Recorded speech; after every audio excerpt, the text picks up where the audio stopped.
Good evening, ladies and gentlemen, and welcome to the release of NCAER's Land Records and Services Index 2021. My name is Shekhar Shah. I'm the Director General of NCAER. I'm delighted to welcome all of you to this special event. We met a year back for the release of the first edition of the Land Records and Services Index. That was February 2020. Little did we know then what a tumultuous year lay ahead of us. And in that tumultuous year, we've seen so much that was so unprecedented. But in all those developments and all the ups and downs that we've been through in 2020, there's never been any doubt of the centrality of land. And indeed, the centrality of land, and particularly for those who own small parcels of it and who are concerned about monetizing the value of that land, has never been greater. So it's with great pleasure that we are here today to introduce the new version of the NCAER Land Records and Services Index, put together by the NCAER Land Policy team. They are here to present the report to us. What has been remarkable, certainly watching at a distance for me, is the traction that the index, and we call it the N-LRSI index, the Land Records and Services Index, seems to have had in this past year. And as we will see in the presentations made today, there appears to be a significant take-up of the value of such a measurement by states as they have sought to improve the digitalization of their land records and, of course, the services around those land records. This is something that is part of a continuing set of activities at NCAER. The NLPI team, the NCAER Land Policy Initiative team, is busy at work on future developments of this index, as we will also see. And indeed, over the course of this year and early next year, we will be seeing newer editions of this index, including expanding it from what is essentially a supply-side index at the moment to also include how households use and visualize and see and have the ease of using this index. I want to stop here and not go too far because we want our team to introduce the index, but I'm delighted to welcome and introduce our partner in crime, Omidyar Network India. And I'm delighted to introduce Shilpa Kumar, investment partner at Omidyar. She provides leadership in not just the land area, but also across a whole range of other areas: digital IDs, governance, citizen engagement, and of course, property rights. She's a senior citizen of ICICI, having spent many years there, and a key part of her career has been very much in shaping what is today's extremely well-known treasury and global markets business. Great pleasure to introduce Shilpa Kumar. Over to you, Shilpa. Yeah, thank you, Dr. Shah. Good evening to all present and a very warm welcome for the launch of the second edition of N-LRSI today. I'm Shilpa Kumar, partner at Omidyar Network India. Land and housing inclusiveness to us is an important topic because we think it's an important component of the social and economic well-being of every citizen. Availability of accurate and reliable data with regard to ownership and details of land and property can really help every Indian ascertain their land assets and enable easier transfer, easier access to credit. Given that land and property is the largest asset class in the country, accessible property records can have a substantive positive impact on most people's lives. I really want to congratulate the NCAER team on the second edition of this index. Launched last year, and I do remember just before the lockdown, the index gives contemporary data on the accessibility and quality of land records in the country across states. It helped us to get not only an overall picture of states' land record, but also helped us now with the second edition to be able to track progress over time. With this edition, we hope that the index will continue to encourage state governments to focus on digitization of land records, as well as give policymakers a tool and give them, evidence-based insights to create a more effective and targeted approach to resolve India's land governance issues.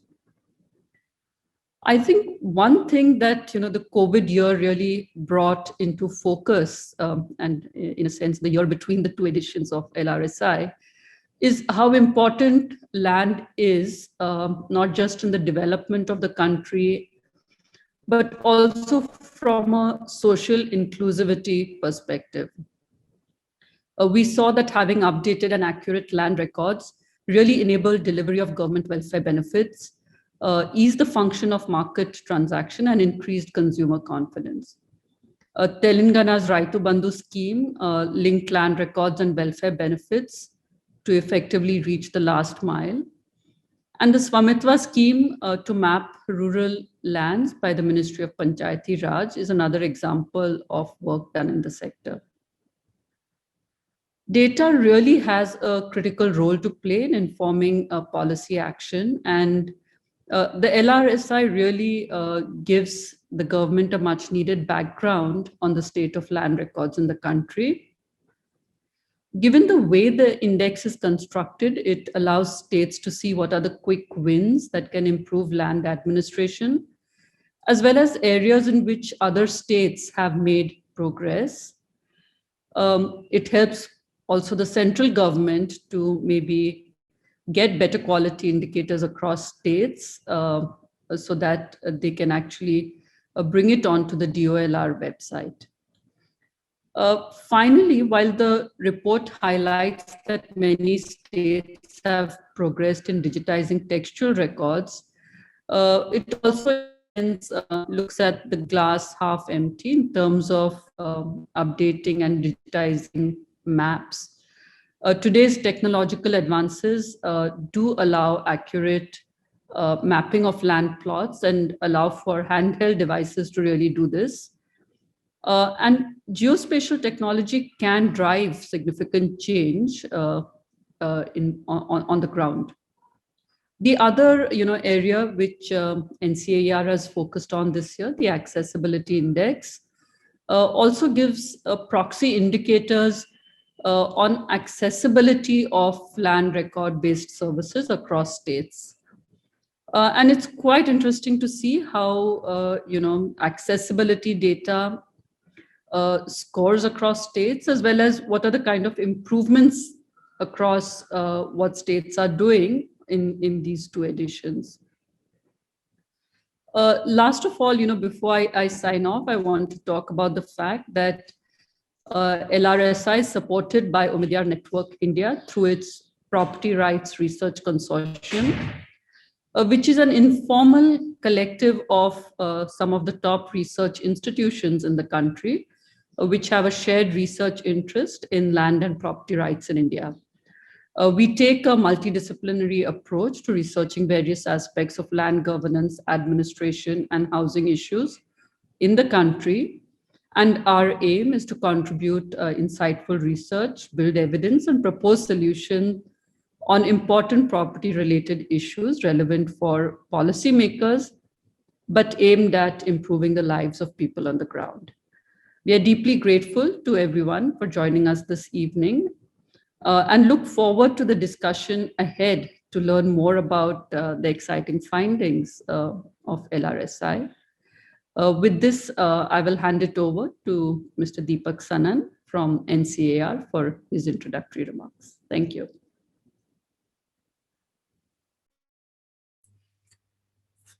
While Deepak's warming up, thank you, Shilpa. That really was an excellent roundup of the strategic value of what we've done, and of course, the great hopes and aspirations we have for building on this work. And I'm just delighted that we have an international audience here as well. I see Peter Rabley, Tim Hanstad, Greg Ingram.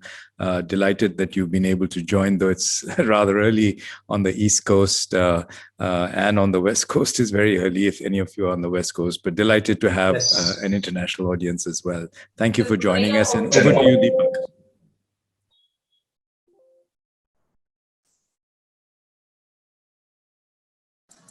Deepak, you're muted. Sorry, you're muted. Apologies. Thank you, Shilpa. Thank you, Shekhar. And I will go straight into a brief comment on the N-LRSI before we start presenting this year's findings. I just want to say that when we began this journey 2-3 years ago as an idea of how to assess the extent of digitization, which of land records, which was being pushed for the last 30 years through different government programs, was the whole idea was, how do we go beyond what is exhibited on the Department of Land Resources website, which shows what states are saying they've done? How do we bring this out in a more credible way, in an independent way, to say where we actually are? That was the idea. And the challenge really was, how can we present this credibly? And for us, the first bit, assessing the extent of digitization, was relatively easy. After all, it was only a question of drawing a sample of what is digitized and test checking for its availability. The second bit, about really finding out to what extent this conveys a certain quality of improvement in the quality of the record, was somewhat more difficult. Because if we had to physically check this across India, across 36 geographies, some really vast, then it was a really tall order, the idea of actually physically checking a sample of parcels or land parcels or plots to see whether they actually, what is on the ground and what is in the record, to what extent there is a congruence between them. We realized, of course, that this was not, both from a cost and a time perspective, something which could be done easily on an annual basis. Therefore, we devised a series of proxies to look at this. And the question then became, how credible would the results be considered based on this kind of exercise? Where, to a large extent, while a majority of the sample is test checked from the record, but a certain amount is also picked up by asking people, what is the status of digitization? What is the status of the record being updated from knowledgeable people? I think we can safely say, seeing the response to N-LRSI 2 while it was in the making, and which we will seek to present today, that we appear to have found, as Shekhar says, acceptance.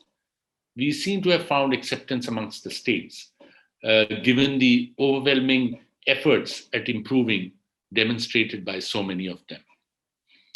This is, of course, something which is extremely gratifying for us, that the efforts we made have borne fruit and have found some acceptance. And I hope that this will also lead to our future work, focusing more and more on how to credibly present more and more areas of land records and services in a way that will stimulate states to do even better.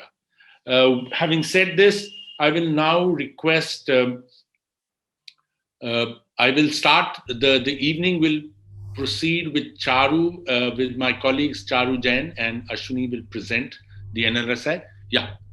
Deepak, before we go there, I just want to say, for those of you, though that's a very small number, who don't know this, I forgot we're such close friends, I forgot to introduce Deepak. Deepak is the senior advisor for this project. He has held a illustrious set of positions in the Indian Administrative Service, Additional Chief Secretary of Himachal when he left the service. Before that, great work through almost every conceivable department of the government of Himachal Pradesh, and a good friend and a fellow traveler while we were both at the World Bank in the water and sanitation program, deep interest in local government, and of course immense experience, which is all seen in the N-LRSI in revenue and in land. So we're just delighted that he has been with us, and we are, of course, going to make sure that he stays with us on this work. Deepak, we also actually have just been reminded that we have to release the report. And that's a very important ceremonial thing that we must do. And I think I'm going to expect, oh my, there it is. There we go. So yeah, I think we're going to have a release of the report digitally. So please go ahead, Anika and Iman.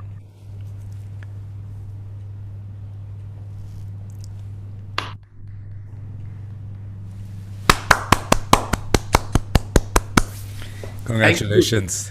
Congratulations. Thank you, Shekhar, for reminding and for those kind words, because even it had slipped my mind that we haven't actually opened the report before we start presenting it. Thank you very much for that timely reminder.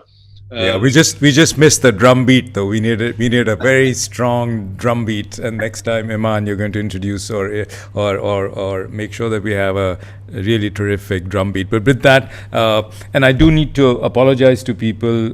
We were hoping that NN Sinha, Secretary, Department of Rural Development, would have been with us, but unfortunately, these senior civil servants, their lives are not in their own hands, and he was called away suddenly for an important meeting, and he sent his regrets. So I'm sure that he has looked at the report. I know that he has thought of it very favorably, but I do apologize to everyone that he's not able to make it, and he extends his courtesies as well as his best wishes for the report. So back to you, Deepak, and I guess to Charu and Ashwani to now do the PowerPoint and introduce the report, right? So one brief statement before we do that. This has been a work which as a draft was sent out for comments to a number of people and to all the states. And such was the interest that we had to keep updating it into the end of this weekend, because people kept requesting that we might have missed some particular point, and we had to go back, examine, and give our views on it. We might even have some remarks even today from Risa as we go into the panel discussion, which will follow the release of this report. Let me just mention that I hope that participants will stay for that panel discussion, which will be moderated by my colleague, my former colleague, and very esteemed civil servant, KP Krishnan, who will be moderating a discussion with three eminent principal secretaries, additional chief secretaries of states, and Tim Hansted from Landesa, that will be focusing on states' efforts and action plans at creating more accessible and better records. And please do stay for that. And with that, we can go into the report, N-LRSI today. Charu. Just a small correction. Tim Hansted, of course, can never disassociate himself from Landesa. And he's always Mr. Landesa for us. But, of course, he heads the Chandler Foundation now. So, Tim, that just shows that your legacy is strong and vibrant. Over to you, Charu and Ashwani, please. Thank you so much, sir. I'm sharing my screen.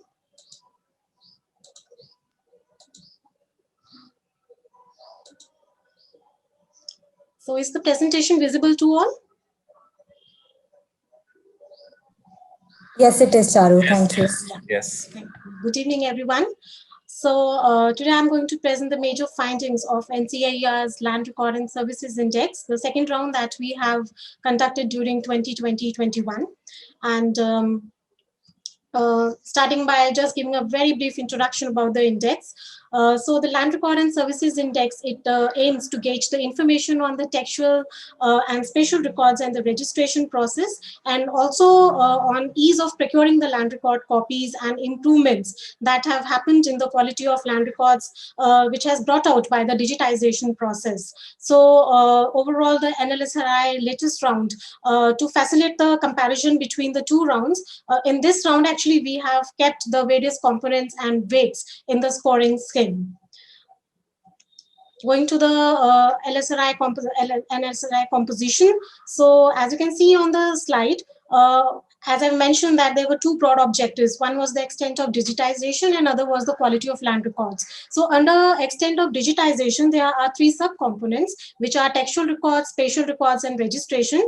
And as you can see on the extreme right side box, each of these three sub-indicators, they account for 20 points. So together, extent of digitization accounts for 60 points. And the second component, which is the quality of land records, that comprises of 5 sub-indicators, proxy indicators. Together, the quality of land records, it comprises of 40 points out of the 100. So some of these indicators from some of these subcomponents, actually together it accounts for 14 indicators. So some of these, basically 6, we have test checks through the sample. So bulk of the 100 points, they are coming from the sample that have been test checks, that is 64 points, and the balance 36 points, they are coming from the information that is being gathered from the knowledge correspondence and the state sources. So this slide basically talks about the methodology and the overall sample size that we have considered in the second round. So while designing the sampling strategy, the major focus was not only to widen the scope or the coverage of the sampling frame, but also to keep consistent with the sampling design of the first round, so as to measure the incremental changes.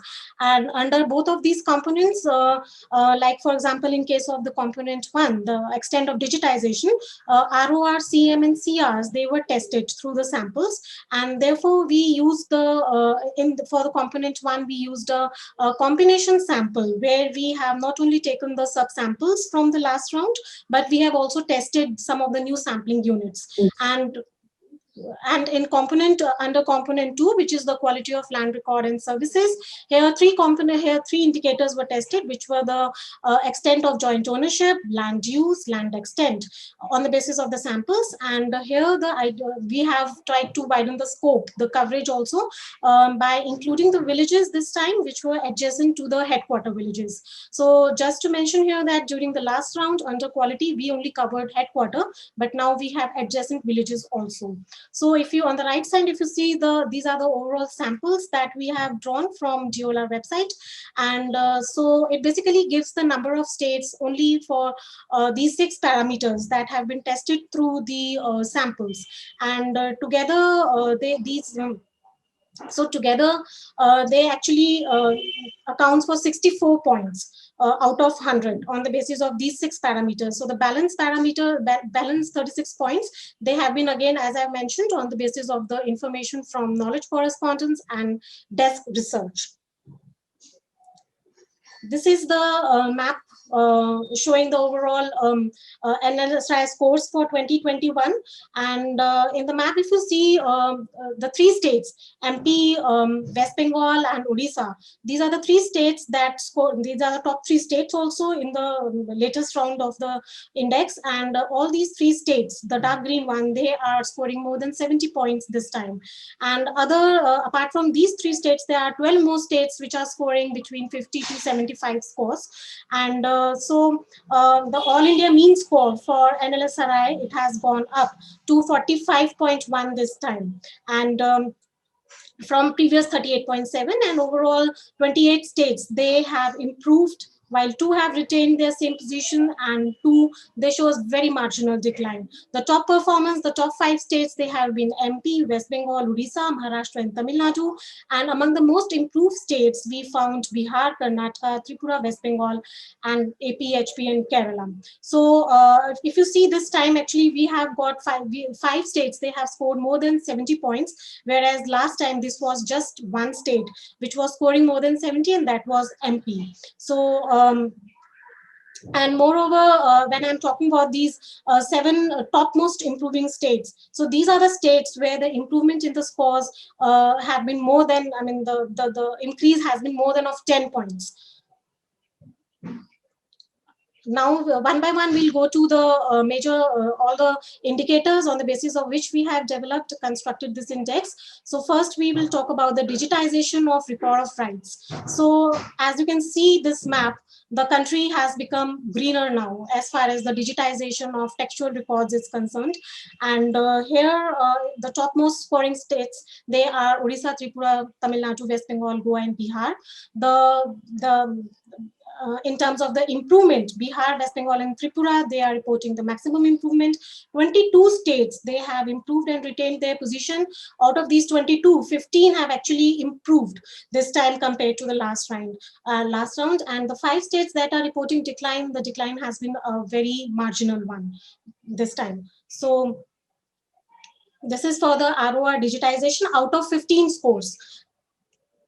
Next is the availability of legally usable copies of RORs. So here we try to see whether the legal usable copies of the RORs, they are available from the website or from the citizen service centers, or one has to go to the relevant departments to collect these copies. So for most of the states, actually the situation has been similar this time also, as we found during the last round. Only the changes that have been reflected this time are in case of West Bengal and Odisha. So both of these states, they have shifted now. They are providing the digitally signed copies of their ROR on the website. So together, out of the 27 states that we analyzed for this component, 10 states, they are providing digitally signed copies from website. 9 states, they are providing it from citizen services center. So together, adding the RORs, digitization and legal copies, the out of 20 points, the average score, it has increased this time from 14.4 earlier to 15.1 now. And again, as I mentioned, 22 states, they show an improvement this time compared to the last round. For digitization of the cadastral maps, last time we covered only 14 states, but this time Karnataka, Tripura, and Bihar, they have also made their the cadastral maps, the copies of the cadastral maps online, and we were able to do the test checks for these states. So together, 17 states were test checked for the cadastral maps this time, and all of these states actually they show an improvement. So if you see maximum improvement apart from the Karnataka, Bihar, and Tripura, which are the new states, other states that are showing maximum improvement, they are Andhra Pradesh, Tamil Nadu, and Kerala. For the availability of the legally usable copies of the cadastral maps, again, the situation has been more or less the same as seen during the 2019-20 round. But yes, West Bengal and Himachal Pradesh, they are making their legally usable copies of cadastral maps available on the website. So from out of the 17 states, 4 states, they have made their cadastral maps available online. 4 are providing it through the Citizen Services Center. So out of the 20 scores, if we add for the digitization of cadastral maps and for the legal usable copies of the cadastral maps, Tripura, Karnataka, AP, Bihar, and Kerala, they show the maximum increase, and all of the states, they are showing increase, or they have retained their position this time. None of them is reporting a decline. On digitization of registration, so this is the bar graph. Basically, the orange one, it shows the scores for the latest round, and the green one, it shows for the previous round. So the all India overall, if we look at the registration process, the registration overall process was divided into 5 stages. and we'll go in the subsequent slides. We'll look each of these components. Overall, the scores for the registration, it has improved this time, and by 17%, the average score has improved from 8 points to 9.5, and 25 states, they show an improvement in the scores for registration, whereas 5 states, they have retained their position. So none of them is showing a decline. And the improvement in the registration process is mainly on account of the states which are making the circle rates available online this time compared to the last time, and also the adoption of various softwares for attestation of the documents and for the delivery, and also because of the stamp payment duty mechanism, better stamp duty payment mechanisms that the states are adopting. So the first component under the registration is the mode of payment. As you can see, 13 states, they have made, they have this provision, sorry, 13 states, they have this provision for online payment of the stamp duties. And for last time, this was only 9. So 4 states which are adding up, they have been upgraded to this position. They are Bihar, Punjab, Himachal Pradesh, and Delhi. And apart from these 14 other states, the light greens one on the map, they are providing the provision for e-stamp facilities for making the payments for the registration.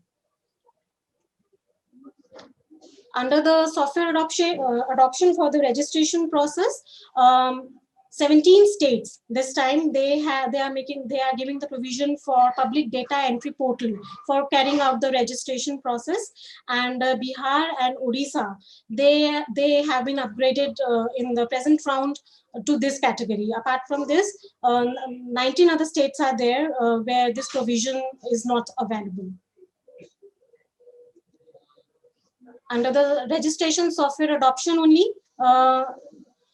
8 states, they are providing the facility for online attestation of registered documents, whereas 12 states, they are also providing the facility for delivering these registered documents online. So the green ones are the states that are that have this facility.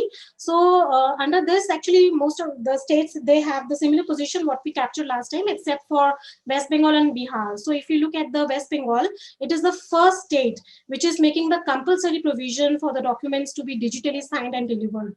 Because under the registration, under these 2 components that we have analyzed, we are not just looking at the availability of these 2 provisions, but we are also looking at the way it is available, the method, the way it has been available, whether it is optional or it is a compulsory provision. So while all 7 states, they have this optional provision, except for the West Bengal, which has made it compulsory for both digitally signed and delivery of these documents. Bihar has also been added this time, and which making the provision for online delivery of a registered document, although this is optional. The circle rates, they were tested on the basis of the samples that we have drawn, and the test checks for the circle rates were available for 26 states and UTs. So here we actually tried to see whether the samples that we have, sample villages that we have drawn for all the states, whether the circle rates, they are available online or not. So that we tried to see, and for the achievement, basically the success rate overall has been 90% this time, up from the 77% of the last time. And out of 26 states, 25 they have actually improved, or they have retained their position in the circle rates. And 19 states actually, they show that they are basically they are showing above all India averages this time. And the states out of these 25 states and UTs that report an improvement, 12 states, the scores, they have improved by more than 10 points. So that was the extent of the improvement for the circle rates. Now we'll go to the quality of the land records. So the quality of the land records, as I have already mentioned, we have tried to measure it by the proxy indicators of updating ownership. That is, we tried to see the linkage between the revenue department and the registration, and Revenue Department and the registration. And the second is the extent of joint ownership, where we try to see that if they, so it is based upon the assumption there's less the number of owners for the record, the better the quality of the land record is. The third one is the land use, where we have tried to see that whether what is the pattern of the usage of the land, whether in terms of the agriculture or non-agriculture, and how it is given, and have tried to compare that what is given in the record, and then I've tried to see how it is given on the Google Pro images. So we have done a comparison of that. Under land area, we have tried to see just the area that has been measured, that has been given in the textual record and on the spatial record, and what is the level of variation. So up to 5% of the variations, no penalty was imposed. For encumbrances, we have tried to capture the 5 most prominent encumbrances under this, and we have tried to see whether states are recording these or not, and so scores have been allotted on the basis of that. One by one, we'll go to each of these components. For updating ownership, under updating ownership, so while rest of the state, I mean most of the states, they have shown a similar position as was reflected during the last time, except for Bihar, Odisha and Sikkim. All these 3 states, they are now they have now this provision where an automatic note is generated in the ROR. So overall, if you look at the current round, 12 states, they show no linkage between the ROR and the registration. 3 states, these have the provision where SROs, they can view the copy of ROR online while carrying out the registration process.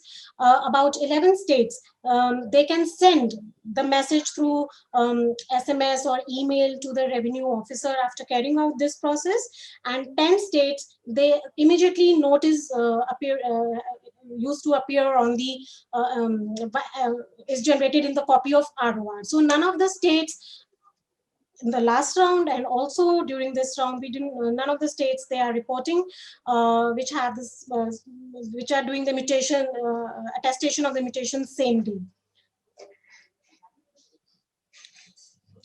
For the extent of joint ownership, test checks were possible in case of 27 states and UTs, and the mean average score here is the average score for the joint ownership is 8.7, and there has been a very marginal improvement this time, which is less than 2% compared to the last round. 17 states overall out of 27, they show an improvement or they have retained their position, whereas 10 states, they report a very marginal decline. So states, so here I would like to mention that the states that are showing the maximum improvement, they are Haryana, Himachal Pradesh, Punjab, Chhattisgarh, UP and Rajasthan. And then there are also states in case of joint ownership, because here we try to see the number of owners which are given in the record. So lesser the number of owners, the better the quality of record is, and lesser the chances of the litigation. So the states that have relatively higher degree of joint ownership scores, that is up to 2 owners only. So these states, they are Telangana, Bihar, Andaman Nicobar Islands, Andhra Pradesh and Pondicherry. For the land use, this was also on the basis of the samples that we have drawn for the states, and one of the criteria for conducting this test was that the cadastral maps should be available in the mosaic form. And last time this test was possible only in case of 10 states, but now 15 states, they have made their 5 more states actually, they have made their cadastral maps available in the mosaic form online, and these states are AP, Bihar, Karnataka, Goa and Tripura as given on the slide. Overall, if you see the mean average score for land use test check, this has increased by almost 12 points this time. And compared to the last round, 8 states and UTs, they show an improvement or they have retained their position this time for the land use. So overall average score for land use has gone up. But if you look at the land extent test check, which is basically doing the comparison between the areas that has been recorded on the textual record and on the spatial record, we found that except for Himachal Pradesh, none of the other states, they are showing an improvement this time compared to the last round. And last time this test check was possible only in case of 9 states, because one of the major requirements of conducting this test is not just the mosaic, but vectorized, the cadastral maps, they should be available in the vectorized form to measure the line lengths. And the new additions this time have been Maharashtra and Bihar. So overall 11 states we were able to conduct the test checks for this land extent. The mean scores for the land extent this time, it has declined, because apart from HP, none of the states is showing an improvement in the scores. And the reasons basically for the decline is that the samples, it has increased this time compared to the last time. And another possible reason is that we have also included the remote villages, which were not there last time, as last time we covered only the headquarter villages. So these are the encumbrances that we, on the basis of the information that states provided us, the knowledge correspondence provided us. And if you see the graph, it shows basically the comparison between the number of encumbrances that have been recorded by states and how they are moving. So this time, if you see that the improvement is only in case of the states which are recording 1 encumbrance. Last time, the states recording 2 or 3 encumbrances was higher compared to this time. So overall, the mean average scores for encumbrances has also come down this time compared to the last round under the quality indicator.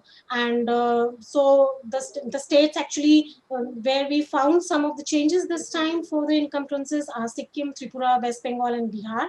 And all of these states, they report only 1 type of encumbrance.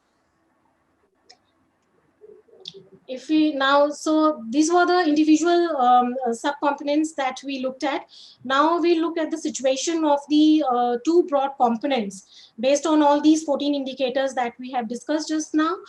So the first component is the extent of digitization of land records and registration process. If you look at this map here, so in this map, if you see the overall scores for extent of digitization, so this includes textual records, spatial records, and registration process. And out of 100 scores for the index, this component accounts for 60 points. So the mean score, it has improved this time from 24.6 to 29.6. And 28 states out of 31, they show improvement or they have retained their position. Top 5 performers, they have been West Bengal, Tamil Nadu, MP, Odisha, and Andhra Pradesh. And most of the states, improving states, they have been as given on the slides of Bihar, West Bengal. So the states actually that showing a decline, they are only Pondicherry, Chhattisgarh, and Assam. And the decline has been because in case of Chhattisgarh and Pondicherry, the DLR website, it shows the decline in the digitization rate, whereas in case of Assam, the ROR's copies that we test checked, so some of the maps which were available last time, they were not available now. So because of that, the scores for Assam has come down, and these 3 states, they report decline overall for the extent of digitization. Next is the quality of the land records. So this component is the second one that accounts for 40 points out of 100. And overall, the quality also reflects an increase from 15.1 to 16.4 this time. So 28 states, they have improved and retained their position. And 8 states, they report overall decline this time. So most improving states have been Karnataka, Bihar, Tripura, Goa. And so the major reason for the improvement in the quality, it has been that it is because of the states that have actually made their cadastral maps available online in the mosaic or in the vectorized forms. So that have been reason for that. And this is the overall score for the quality of land records, the second component. Now, I would like to request my colleague Ashwini Munangi to talk about the accessibility index. Thank you. Thank you, Charu. And now I am going to present on the new index that we have defined this year in the N-LRSI 2021.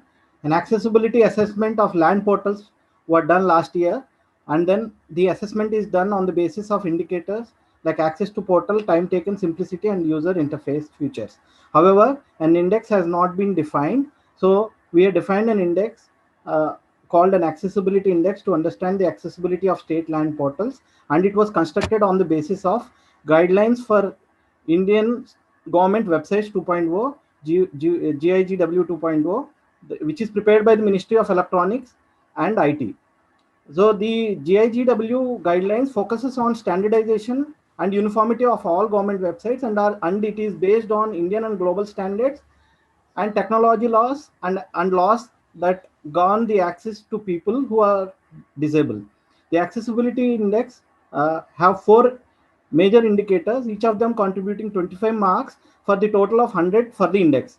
For in the ease of access, the proxy indicators are accessibility time, number of attempts taken to access a land record, a cadastral map, and a cadastral and the circle rates.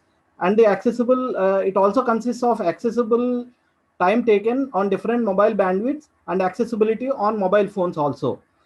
In the comprehensive information, we looked at operations across browsers, and then there is no, if there is a change in the information provided by the portals or not. It also consists of website availability in 2 languages and data availability in 2 languages. It also, the comprehensive information also looked at whether the functional links are provided in the land record. Functional links for land record related activities like revenue payments and land registration portals are provided in the land records or not. That is looked in comprehensive information. When we looked at website design and navigation, 4 indicators are taken up, that is consistency in the menu, information available on of land records with basic information, no clutter display or a clutter display is there, and the availability and working of a search button. These are the 4 indicators for website design navigation. And when you take help and assistant feature, help and FAQ, for example, FAQ and can you go back, Charu? In the help and assistant feature, we looked at whether the help and FAQ is available or not, and a customer care number is available to help the people or not. 5 states and union territories do not have websites, so only 35 states and union territories are assessed across a range of devices, user interfaces, and different type of bandwidths. So next, when you look at the scores, can I just, sorry, Ashwini, just a second. Are we frozen on your slides, or is this, there's only one slide? No, Charu? No, next slide, Charu. Charu, are you flipping the slides, or? Yes, sir. Yes, sir. Actually, he was explaining the 4 components. Oh, okay. So. All right. Sorry. Pardon me. Apologies. So when we have the scores of ease of access, top performing states are Bihar, Chhattisgarh, and Andhra Pradesh, where they have a quick access to data on different mobile bandwidths as well as on different mobile browsers. The states with lower scores do not have access to see the cadastral maps and circle rates. Hence, they scored a lower mark. Next slide, Charu. When we see the scores of comprehensive information, states like Odisha, West Bengal, Karnataka, Jharkhand have provided websites in 2 languages. Hence, they scored the highest marks. None of the states have provided data in 2 languages. One language we are seeing a local language, and the second language we are seeing English or Hindi. Odisha has states like Odisha, West Bengal, as I mentioned, has dual languages. Hence, they scored a higher marks. Next slide. Website. When you see the website design, most of the states are designed with a menu, consistent menu, and no cluttering display. However, functional search options are not available in most of the websites. So West Bengal has scored highest mark because they have a functional, they have a search option to search the website, the whole website, and also it is functional. Hence, they scored a highest mark. When we see the help assistance, a third of the states have the functional functions like help assistance or customer care. However, most of the states lack this information or data on their portal, which is very critical to facilitate the citizens for accessing the services. So when we see the accessibility index, the Odisha, West Bengal, Karnataka, Bihar, and UP are the top performing states. And then states like, when you see the states like Madhya Pradesh, Rajasthan, and Andhra Pradesh are performing well in N-LRSI, but they are performing poorly in the accessibility index. So better digitization doesn't automatically assure better access to services. This needs to be, the states need to take attention on this and have improve the land records accessibility part, so that that the tenure security can be achieved. Thank you, Charu. Over to you. Thank you, Ashwini. So this was all about the N-LRSI index and the accessibility index.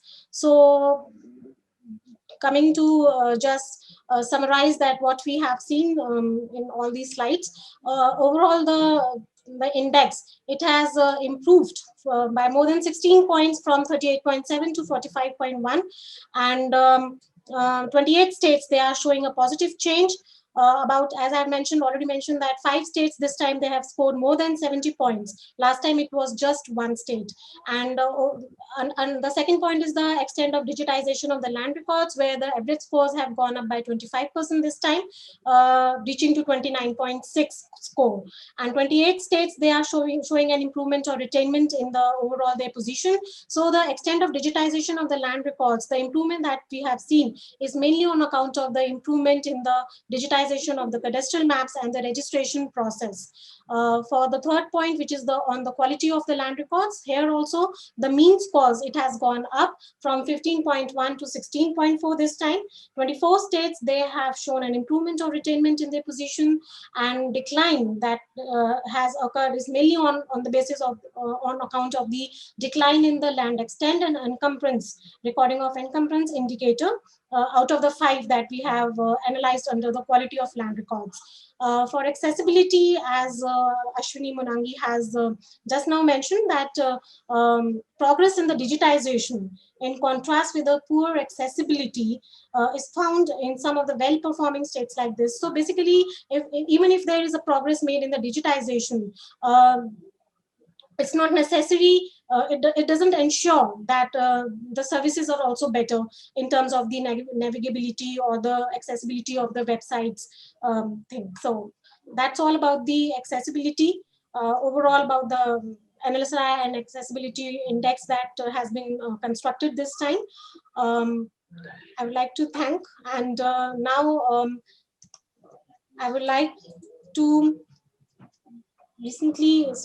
Ashwini to show a demo on NCER's India Land Portal. Ashwini, over to you.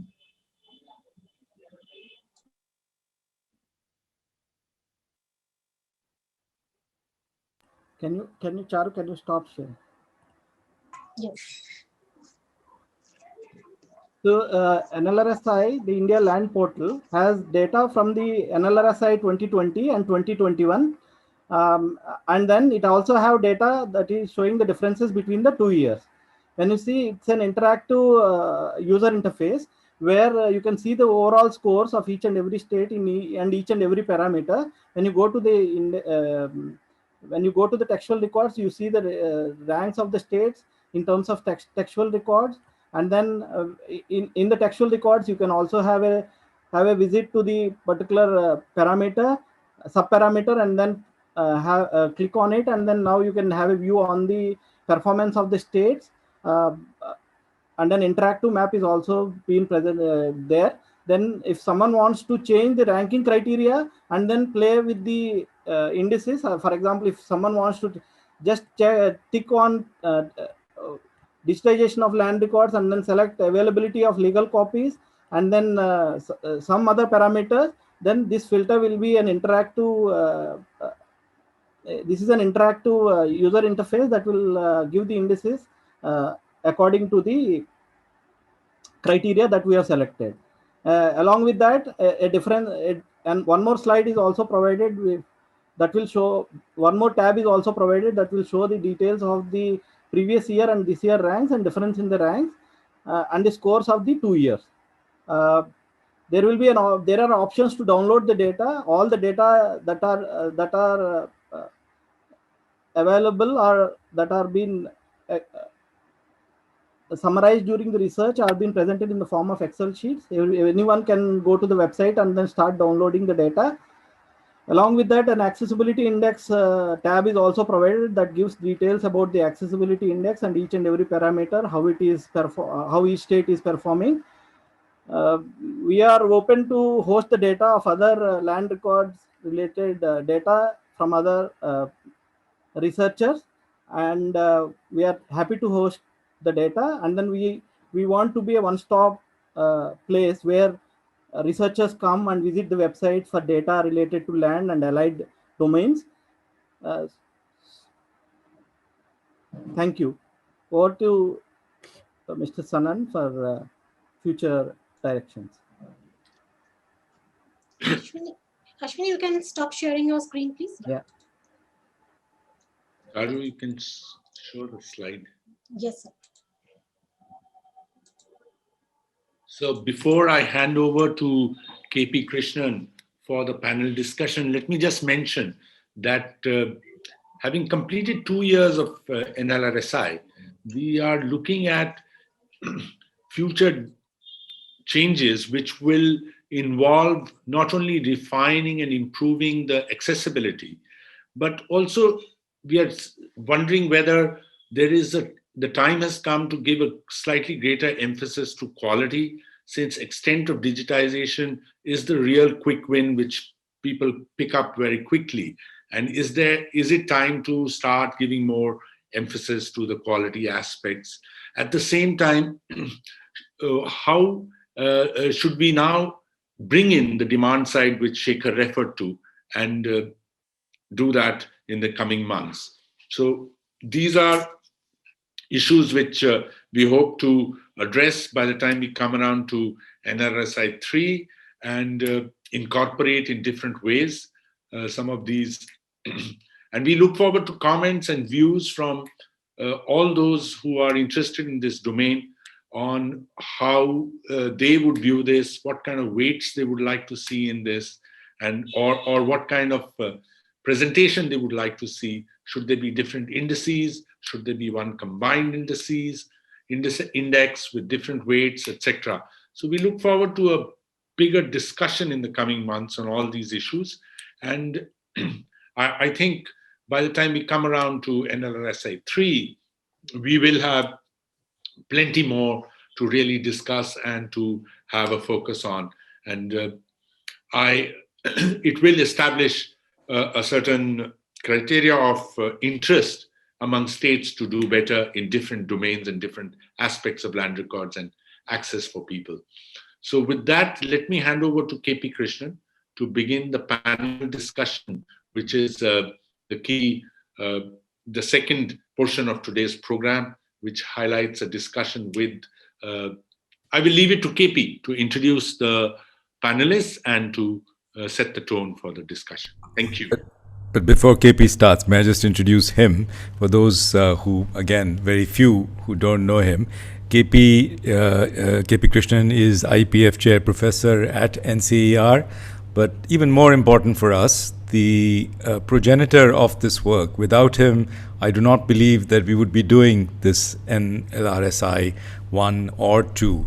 He's the one who promoted the idea of third-party evaluations of the digitalization of land records when he was he was in charge of the Department of Land Resources in the Government of India. And it's that which triggered the first work that we did, again, thanks to Media Network India, which supported us, along with 2 other institutions. And it's really that point at which Deepak and others started on this journey, which has brought us to where we are today. He's, of course, recently retired as Union Secretary to in the Ministry of Skill Development and Entrepreneurship. And as I just mentioned, he currently holds the Investor Education and Protection Chair in Regulatory Economics at NCR. Over to you, Krishnan. Thank you. Thanks, Shekhar, for those very generous words. And thanks, Deepak, for the introduction and for inviting me. We are actually, you've given me 1 extra minute, and I intend to make sure that I don't delay anybody. Let me first, besides thanking all of the land team members of NCAER and ONI express my happiness at being here as part of this panel in the backdrop of the release of the second N-LRSI. For the next 75 minutes, actually 76 minutes, we will be discussing how to accelerate progress in improving land records and services in India. We have four very distinguished panelists with us. We have Manish Rastogi, we have Vivek Singh, we have Vishnupada Sethi and Tim Hanstad. What I intend doing, as discussed with the panelists, is that round one, we will have each of them come in and speak for 10 minutes. And as given their background, Manish, Vivek, and Vishnupada will respectively tell us the tremendous improvements that have been done in improving land records and land-related services in their respective states. And Tim will take us through both a global sort of lessons learned as well as an India picture. Ideally, then we get a comprehensive state level ground view as well as the national and an international comparison. So having spent about 40 minutes on this, we'll be open for Q&A, and our team is diligently putting them together, and we'll have a mechanism of ensuring that most questions are directed to the people that are best placed to answer them. In terms of sort of our quick procedural ground rule for the panel, the 8th minute I will make a quick signal, either a verbal signal or send a comment. I'm in fact reminded, some of you may have visited the United States Supreme Court. The United States Supreme Court sits as an entire court. They don't sit in benches. So it's a very large courtroom. And I remember one of the Chief Justices announcing that the most important instrument that he wields is the switch, which switches off the sound system. And in the US Supreme Court, the oral submissions are very restricted. A bulk of the submissions are in writing, and typically the court allots 30 minutes, 40 minutes to X and Y. And the 30th minute, the judge switches off the mic. But I don't believe we need anything so drastic in this panel. I'm sure my panelists are going to be extremely disciplined. I will, before I invite Manish, just take 1 minute. Deepak and Shekhar and Shilpa ji have clearly brought out the critical importance of land, both for economic development and for poverty alleviation. And to an audience like this, I don't think we need to drive this point home repeatedly. And within this idea, the criticality of land records of all kinds, textual as well as the cadastral, is again something one doesn't need to drive home here. This is the backbone of the entire property rights framework. So it is in this context that I will be requesting Manish, who is Principal Secretary, Department of Revenue and Public Service Management, besides holding the Principal Secretaryship in the Chief Minister's office in the government of Madhya Pradesh. He has served in many senior positions in Madhya Pradesh, including in the State Electronics Corporation, the Road Development Corporation, Power Distribution Company. He has been commissioner of a very important revenue division, the Jabalpur division, besides many other jobs in government. He is an IIT Delhi computer science engineer. Manish, it's my privilege to welcome you. And may I now request you to take us through the important developments in Madhya Pradesh and spend about 10 minutes telling us. As I mentioned, the 8th minute, I'll gently signal to you. And over to you, Manish. Thank you, sir. So first of all, I would like to thank NCAER for calling me, for inviting me for this panel discussion, and also bringing in, doing some exemplary work for putting up this N-LRSI before all of us. It is really an eye-opener for all of us. Like For example, I was when I used to discuss this with my colleagues here in Bhopal, we used to think that we are doing exceedingly well in accessibility of land records. Like we recently introduced a system where any landowner can phone up our 181. This is a CM Jan Seva. We call it CM Jan Seva. So, and from that number, he can access his or her land records, and the land record is delivered on his or her mobile number through WhatsApp. So we have integrated our the system through WhatsApp also, but then still, I'm sure we have a lot to do in accessibility.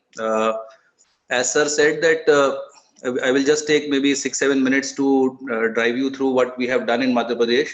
As all of us know, sir, can I speak in both the languages, like Hindi and English both? Because please, sir. So I understand there are international audience, but then wherever it is comfortable to me, I would like to speak in Hindi.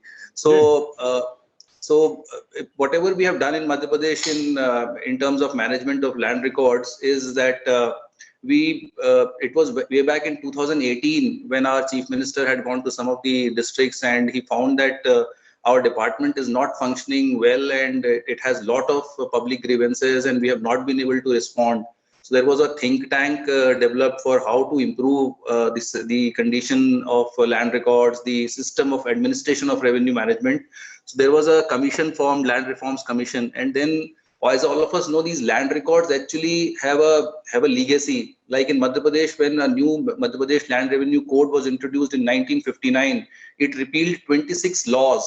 So we had Vindhya Pradesh Land Revenue and Tenancy Act, we have Madhya Pradesh Land Revenue and Tenancy Act, and all these land records actually are not simple documents of MIS. They are actually based, they are actually a result of laws and rules, and every change in the land record happens on the basis of laws and rules.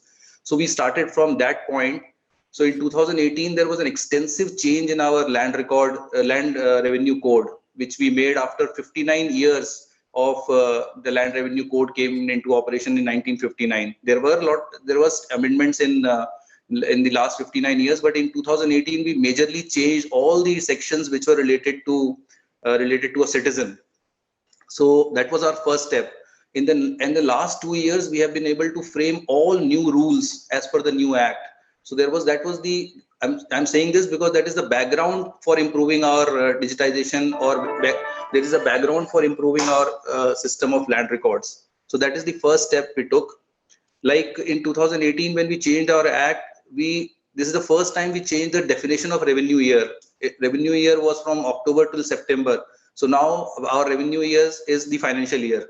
So it took us 59 years to realize that actually we should match our revenue year with the financial year.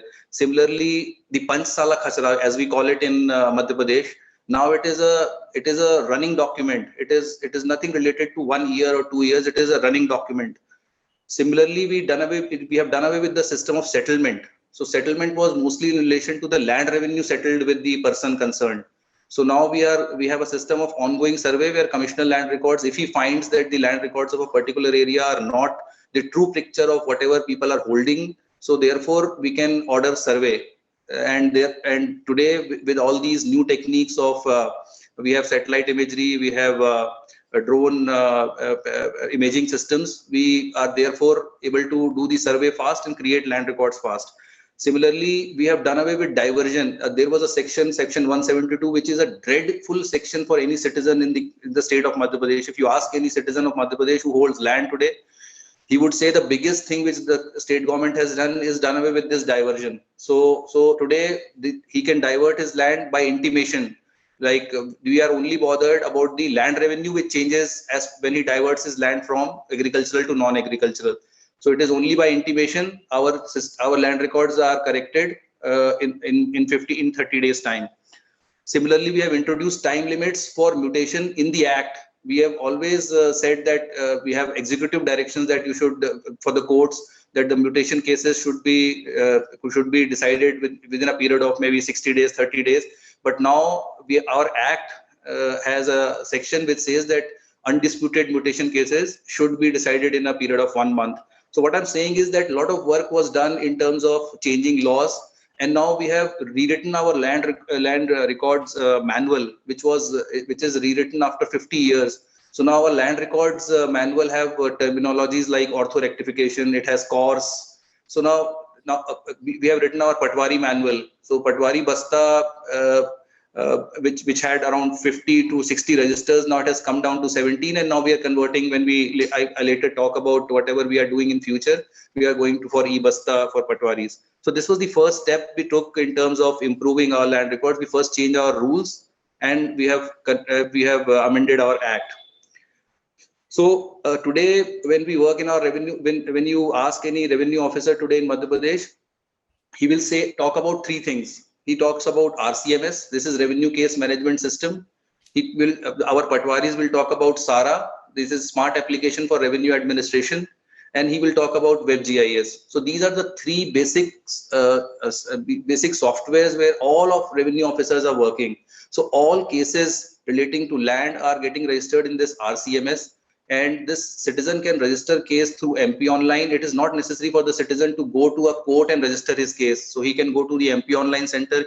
Any advocate can register any case online, and they are given the first date of hearing through this system. So this is the very big improvement. Today we register around 1.8 lakh revenue cases per month on the system RCMS, and our statistics show that around 55% of the total cases registered are of mutation, demarcation, or demarcation, mutation, and partition. So these are the three important services which we provide to the citizen. This is another change in our terminology in last 2-3 years, that we have tried to say that everything is a service to a citizen. The Land Revenue Code is actually not a code. It is a code which decides how to provide a service to a citizen. We are not here to trying to say that we are administering any law or anything. So I was talking about RCMS. Then this is Smart Application for Revenue Administration. So Patwari today, this is the lowest level revenue functionary, who is the most important functionary in any revenue administration. Today he works completely on this application. So be it his Girdavari is like collecting the status of crop on the land, or whatever he has to report in definite revenue courts. So all his work is done through this application called SARA. WebGIS, as all of you know, is our land records portal. So these are the three basic portals, and we have developed a Kisan app, and all the important functionalities which are related to citizen on RCMS, SARA, and WebGIS are also available through Kisan app. So, okay, so now I will quickly say that so there are 4-5 big projects which are running. We have sanctioned a 85 crore project for Patwari Basta. For course deployment, we have 35 crore project. For digitization of land records of around 15 crore. We have pages, we have 60 crore project. And for survey of the whole village for the rural area, we have around 300 crore project. So these are all 4 projects which we were able to sanction with the help of Government of India, which are currently going on running.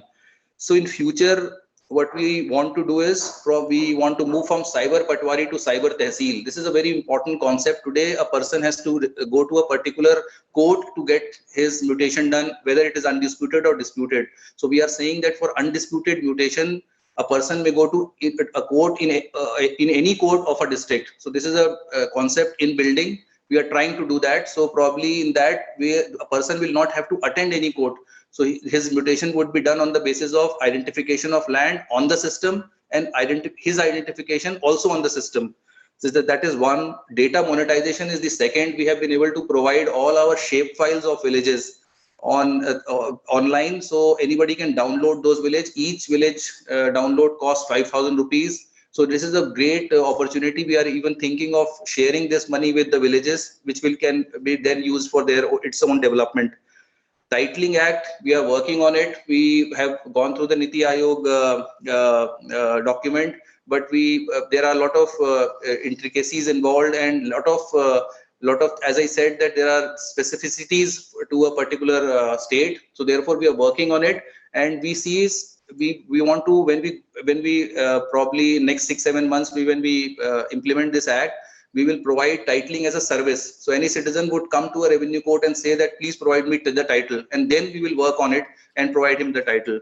So then there is one very important thing where today our department, the urban department, and the TNC, the town and country planning department, work in silos. So we all work on land, but we have different databases. So I will just end with one line. We are trying to say that all these three departments, where urban department, the revenue department, and the town and country planning, work on the same database. So probably by 2023, we will have one database for the whole state, where land, property, and everyone would work on the same database. So I really thank you, Mr. Krishnan, and everybody on the panel, and everybody in the conference today, for giving me time to express whatever we have done in Madhya Pradesh. Thank you very much. Thank you so much, Manish. I honestly didn't want to interrupt you because it's fascinating. I think I don't want to attempt a summary, but I just want to draw attention to 5 very, very critical points you've made. The complexity consequential to the integration of the state. And this is a problem cutting across many states in India. So the intensely local nature of the issue. 2, the doing away of the settlement practice and doing this on a continuous, regular basis. The third point, and you've partly answered a question that came to my mind, you said the diversion of land use in the Land Revenue Act is now only by intimation. This is phenomenal because many states are still struggling with this. And I'm happy to hear what you said at the end, that the integration of this with the urban, because the change of land use in the urban legislations is another nightmare that we need to deal with. But excellent point there. Land Revenue Code, you correctly said, is now a charter of rights, not so much a regulatory legislation. And lastly, this entire idea that Patwari and cyber tehsils effectively are doing away with jurisdictions. So effectively, I could go to any sort of Patwari, regardless of where I am located. Very, very significant changes. And the last point, of course, is the most significant of them all, the title legislation related move. But let me thank you once again. Excellent presentation, and my apologies for being a spoil sport and sort of stopping you midway. Hopefully, we'll get the opportunity to do more of these. Let me now invite Vivek, who is an IAS officer currently posted as Additional Chief Secretary, Revenue and Land Reforms Department of Government of Bihar. And in the presentations of Charu and Ashwini, we heard about the very significant improvements that Bihar has carried out. While he's been Revenue and sort of Land Reforms Department, he has been an important instrument in ushering in digitization in the mutation of land records, payment of land rent, and printing of digital maps. Earlier, he has served as Principal Secretary in the Department of Environment, Forest, Climate Change, Government of Bihar, where I believe, among other things, he set up the first wildlife safari in Bihar. Great to invite you, Vivek. We look forward to your presentation for about 10 minutes on the important reforms in Bihar. Over to you, Vivek. Thank you very much, sir. I've been to your office once when you were in the North Block, and you might remember that. I was trained by Mr. Amarjit Sinha, who's a very close friend of yours, sir, and that's correct. He was both my training collector and mentor. Sir, basically, your NCAER effort has been like waking us from slumber. We were late starters as far as digitization is concerned. We took off as late as in 2017. And then we realized that the speed at which we have to work has to be much faster compared to the other states, because we have to come abreast and then move on. So I have a small presentation which will give you a background as to what we have been doing. And it is basically, so there's a small presentation which will frame my, works, sir? Yeah. I believe we have the presentation. It can be shared. Yes, sir. I think it is on the screen. Yeah, we can see it. Thank you. Sir, it has three components. One is the legacy of land records in Bihar, which is very peculiar to Bihar. The second aspect of my presentation is the 3D approach that we actually followed. One was digitize, the second was distill, because as Manish also said, and as all of us know, the digital records have to be records which are closer to truth. Our land records legacy are unfortunately not something which you can digitize and use as it is. It is not something which is to be used on an as is where is basis. And third, of course, is deliver, which all the states are aspiring for and what we intend to do. The last would be some new initiatives which we would like to do in guidance from DOLR and also NCAER, which is at the end. Next. So, unlike many states in the country, Bihar, Bengal, and parts of Orissa, we were governed by the permanent settlement, and the East India Company at that point of time, they felt that it was very difficult to manage the individual plots of the whole area, which was, I mean, full of rivers and water bodies, and of course, many multiple local rulers. So they in 1793, they set up what was called the permanent settlement. It was after what John Law had done of having the Mukarrar villages. So we got Zamindari as our legacy. And the unfortunate part of Zamindari was that the Zamindar was the repository of all the land records. And when India got independence, our first thrust was the abolition of Zamindari, which was, I mean, initiated in 47, but finally took shape in 1950 as the Land Reforms Act.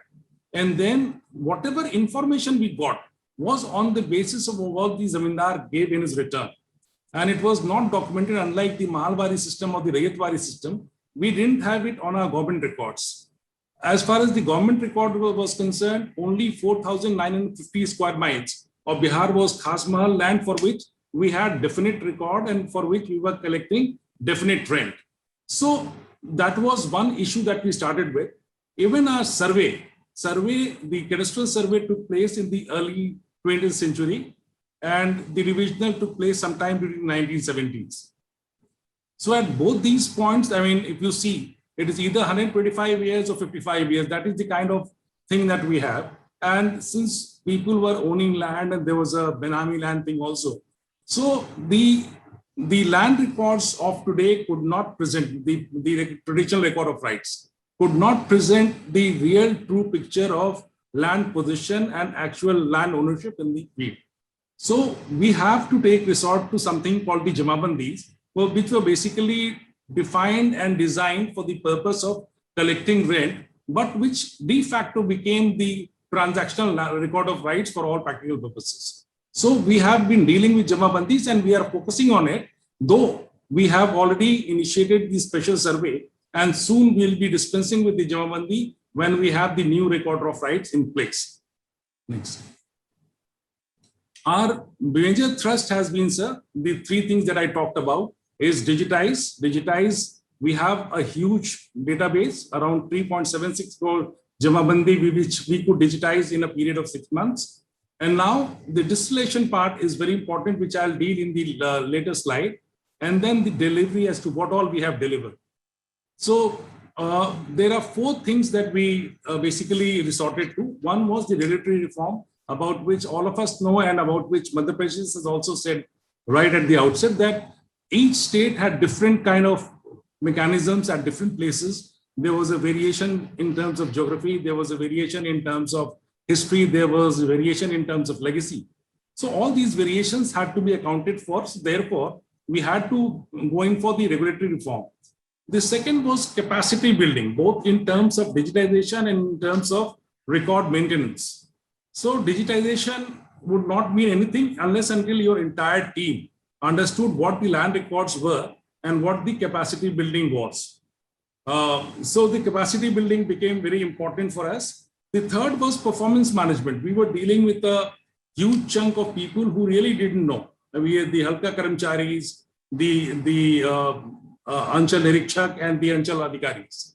So they were actually not aware as to what is to be done. So they had to be given hands-on training as part of the capacity building. But after that, every Karamchari, every Amin, every Anchal Adhikari, they were monitored. And that is how we could actually fast track our digitization work to a great extent.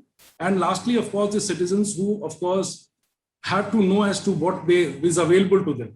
So it has been a short period, but people have actually started using this for their own purpose. Next slide.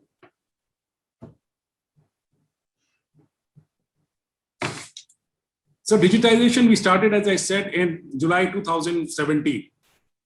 And what we did was we set up a team at all collectorates and asked our Karamcharis to be there with their Jamabandis, the hard copies of Jamabandis, and we had computer operators tagged to them. And they did it in a jiffy, in the sense that initially when we thought of it, there was an idea that we must have a consultant and then a vendor to do this. But as time was running out, we said we'll dispense with either the concept of a consultant or a vendor.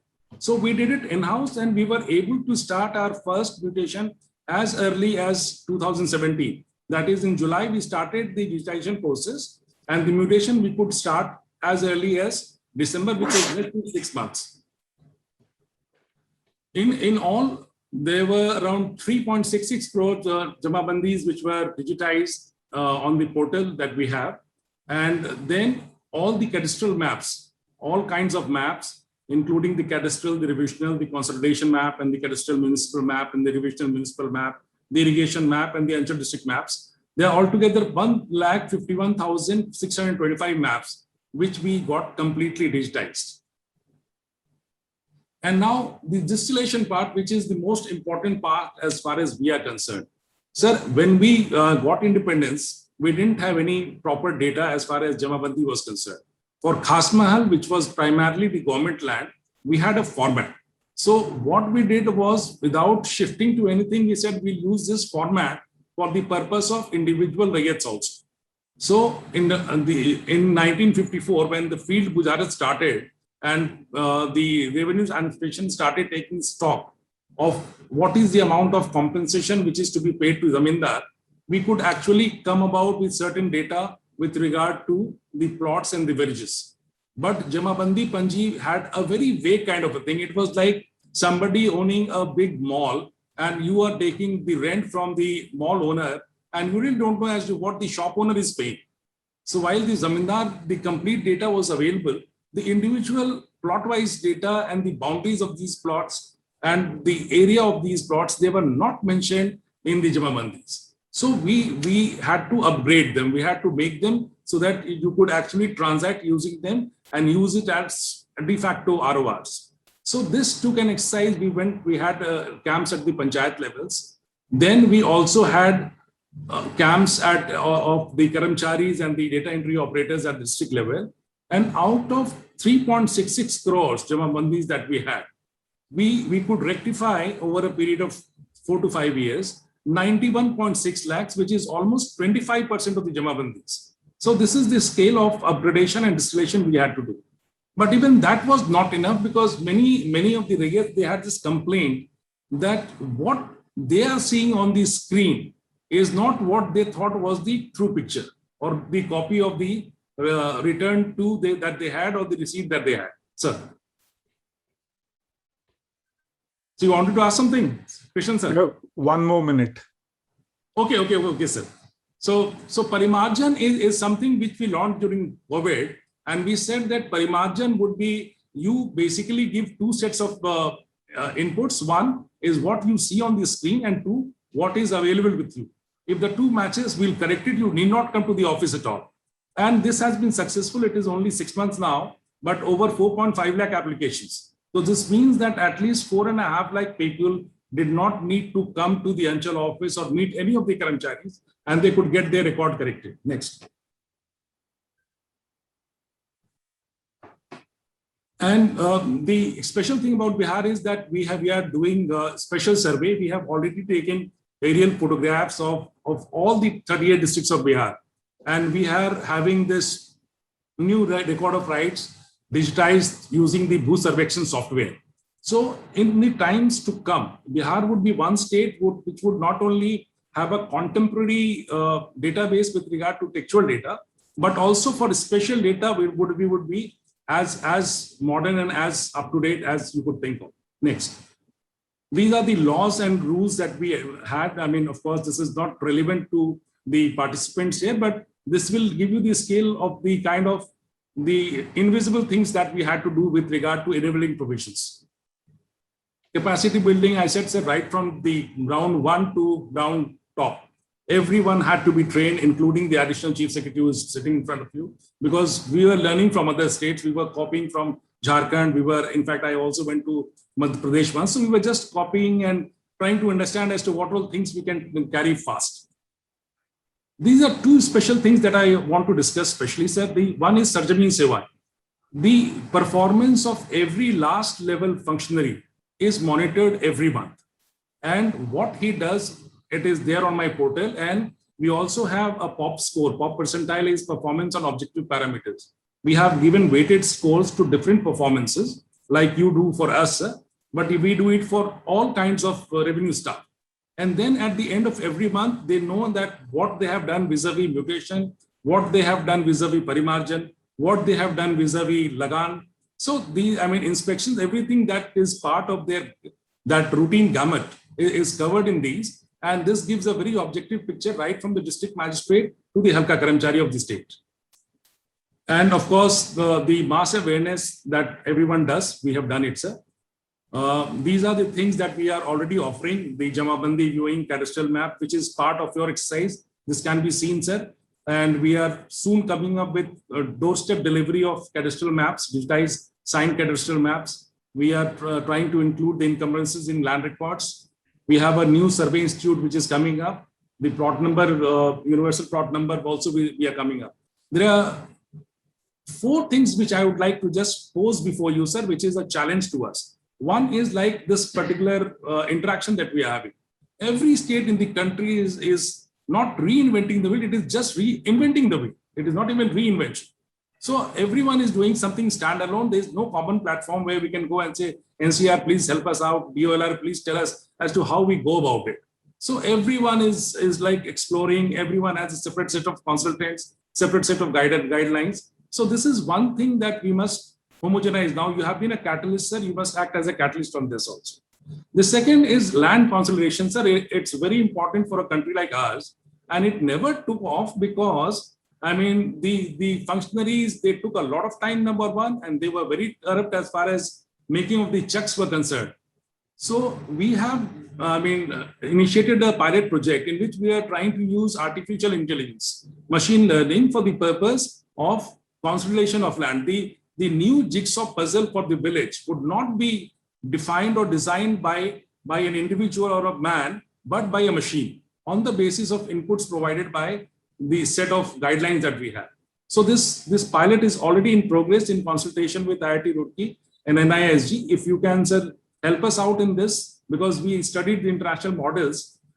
There's one in Cyprus called the Laconis. There's another in Poland, but internationally also not much has been done in this field. The third is a spatial textual mutation. We are at a stage where our special survey is on. So our spatial data is fully digitized, and not from the cadastral map, but from the actual photograph. And it is number 2, interlinked to integrated with the textual data. But in our place, what happens, and it must be happening in other places also, like suppose you have a plot of land and everyone, because Registration Act is a very liberal act. So everyone starts selling land from one side and the map doesn't get changed. So can we have a concept of a static survey map and a dynamic survey map on a given date, so that any buyer, if he wants to buy, he should know as to which plot and which area he is buying, whether it is authentic or not. So this is something which we need to do. And the last thing is, sir, the talk of conclusive titling, but what we have felt that the survey settlement is primarily 3 sets of operations. One is survey, which the machine does very easily, which is not a very complicated exercise. The third is settlement, which of course, like Madhya Pradesh, we are also saying that it should be MVR based. Whatever is the transaction, the land keeps on changing. If you have an airport next to a land, even a most arid land becomes a very important land. But what is the most critical part for the local field survey official is the map and record based land entitlement. And then we call it MARBLE. And here, sir, again, I think that we must use AI because every individual uses a different kind of thing. Thank you, sir. I can see your hand. So this marble thing also, sir, whether the AI, because at different fora, they talk of AI for judicial orders. So these small petty judicial orders, can they be interlinked to some standard AI framework or not? Thank you so much, sir. Thank you. Thanks, Vivek. Again, my apologies for interrupting you.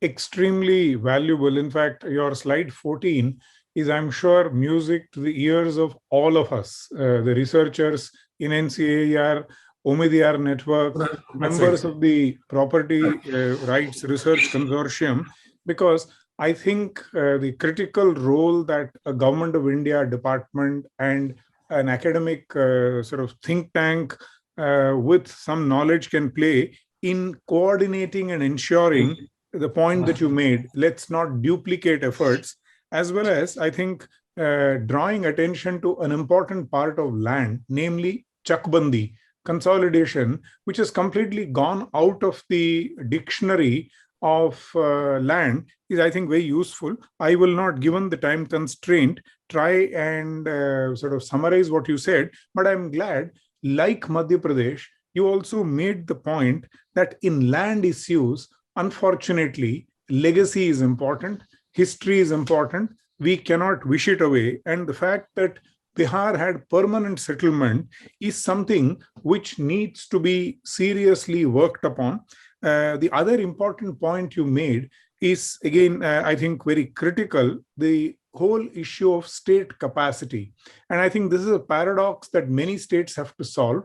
One of the oldest functions, or perhaps the oldest function of the sovereign, but yet it's a function where we need to now constantly update the knowledge and the ability of our functionaries. And I'm glad you drew attention both to capacity building as well as monitoring their performance. And I think very interesting points on the integration of textual and cadastral records and the importance of that as opposed to purely focusing on title. I think excellent points, Vivek. Let me thank you.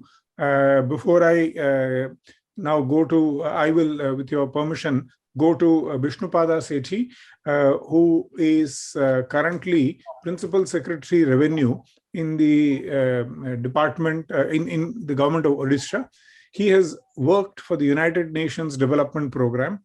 He is a mechanical engineer from NIT Rourkela and an industrial engineering master's degree holder from NIRI, Mumbai.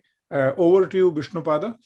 You will have 10 minutes and I'll signal to you when we are on the 8th minute. We're looking forward to an interesting presentation on the various reforms that have been done by Odisha. Thank you. Over to you. Good evening. Thank you very much, sir. Thank you, Shekhar Shahji and Deepak Sananji and all the distinguished panelists. And sir, you'll be very happy to know that my entire team who have been working on the incremental changes that we have been bringing about in the department relating to land reform, they are also present with me in the conference hall. Oh, and great. they also see that what challenges are there ahead of us when they listen to states like Bihar or Madhya Pradesh, and we accept that the challenges are ahead and they will keep on changing because the people's expectation would rise with the level of services that is being provided from time to time and being upgraded, and we will keep up to our reputation being one of the best state who provides good service to the citizen. Sir, I must compliment NCAER that you took up this assignment, and really, as I see, this is the first time that I'm attending this conference, and I feel that it is something worth we should have been doing for a long time. And sir, you'll be very happy to know that something which I found that no state has attended to it, but we did it. We amended our mutation manual, and we have mandated that all the uncontested mutation will be disposed within a period of 7 days. And you'll be very happy to know that it was started on 1st of November, and so far 18,000 mutation cases have been disposed within a period of 1 week. and 2,500 cases have been disposed within a day. And soon after the registration, I think they brought great delight. And we scan the newspapers and we find there are the photographs flashed in the newspaper or in social media, or the citizens getting such certificate from the revenue, which was not thinkable years ago, that people would get those certificate even after few months. Sir, coming to some of the good things, though I should have had a formal presentation if I knew that I were to make one, but I would like to bring it to a kind notice that we are very responsive. And during the Corona time, we wanted to provide relief to our citizens, and the benchmark valuation was not hiked. It was kept whatever was a year ago, and that brought a lot of relief to our registered citizens. And like in some of those leading states, we have mutation process which are instituted online. There is no intermediary, and there is no need that one has to come to the Tahsil office. So after the mutation cases are heard and disposed, the RORs are prepared, maps are corrected, and it is sent by registered post, the speed post, to the citizen. And similarly, sir, the conversion cases, like whenever you wish to change the classification of the land from the agriculture to non-agriculture purposes, sir, it is also done online. And sir, you'll be very happy to know that to ensure that the records are maintained up to date, we provide online services for partition of the cases under there is a section 19(1)(c) of OLR Act. And there, sir, you'll be very happy to know that whenever the legal heirs don't want, they want to partition their land, they just file the application online. They don't have to pay any stamp duty or any registration fee. It is just given free of cost.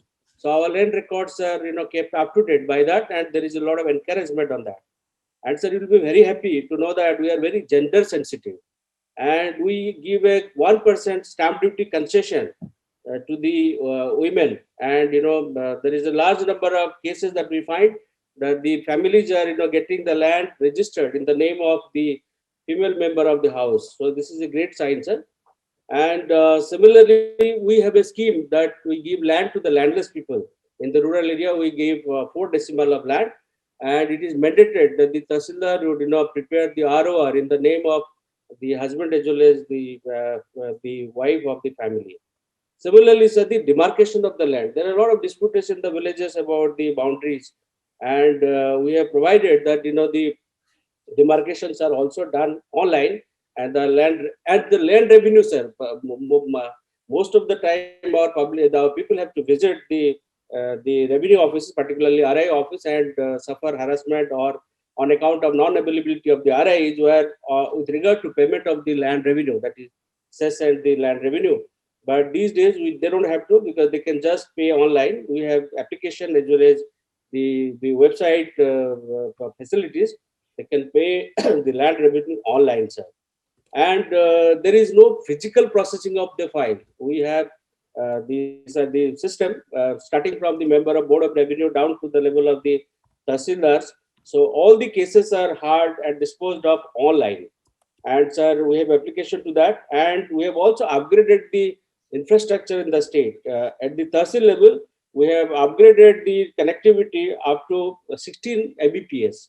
Similarly, we have given VPN to all the revenue inspectors of the state, so that the mutation and the e-certificates, whatever the reports are to be submitted, they provide it online. And sir, these are some of the things that we do. And similarly, sir, so the Bihar government said that there are some issues like settlement of the Abadi, Khas Mahal, Najul land, or Gramakanto, Paramboko land. Odisha is a unique state where 3 kinds of system prevail. That is one pertaining to the central province, another Madras province, another is the Bengal province. So we had to integrate and make that things uniform, or wherever things were difficult, we had to also work out solution. Like in case of the Gramakanto Paramboko land, where people have been enjoying the rights on a hereditary basis, we have facilitated so that the people get their RORs.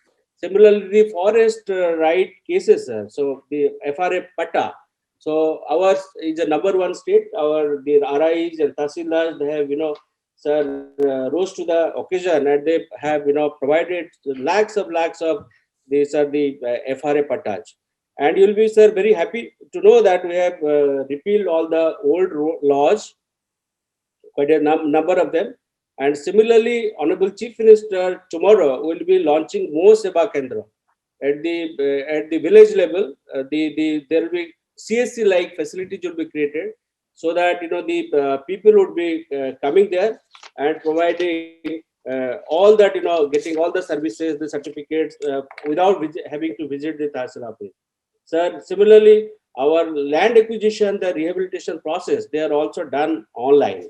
So what I wanted to say is that when you gave us all these indexes, our scores, you looked into certain number of parameters, but there are large number of issues they concern or they are related to the land matter, which you are doing, but you are not taking into account. We are ranking the states inter se. So, sir, some of the things that I would like to highlight that we have been doing is that issue of certificates on the basis of self-declarations. Like, we don't have to issue certain miscellaneous certificate on the basis of the reports or the certificate provided by the revenue inspector. We trust our people, and on the basis of self-declaration, we shall issue large number of certificates. Similarly, all the certificates that we issue, they are integrated with DigiLocker. So the citizen need not carry a physical copy and run around.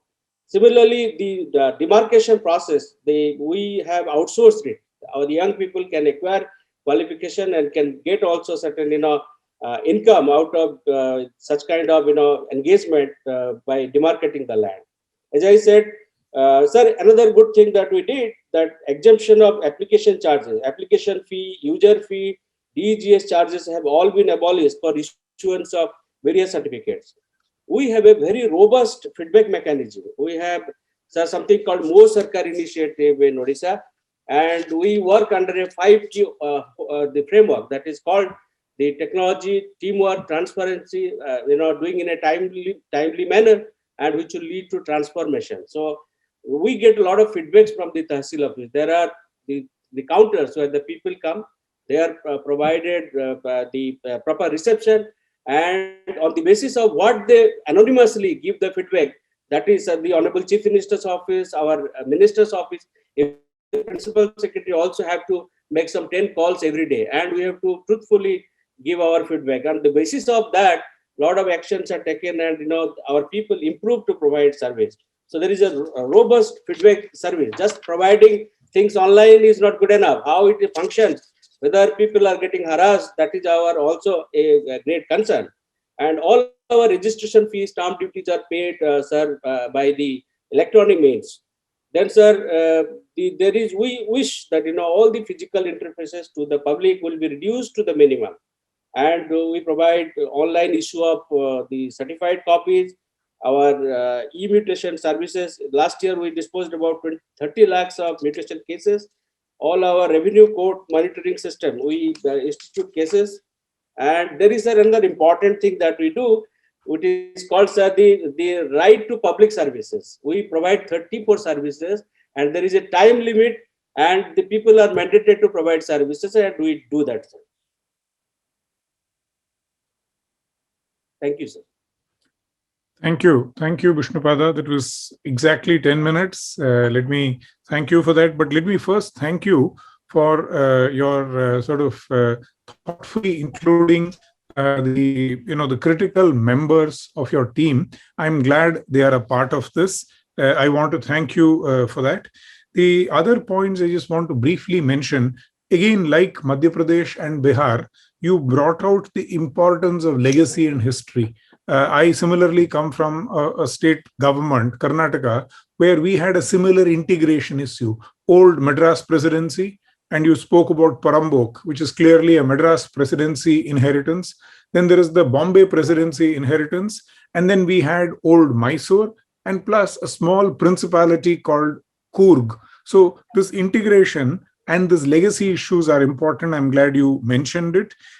I'm glad you brought an angle that is very important in all revenue and land discussions, and typically does get sort of lesser attention than it deserves, the gender angle.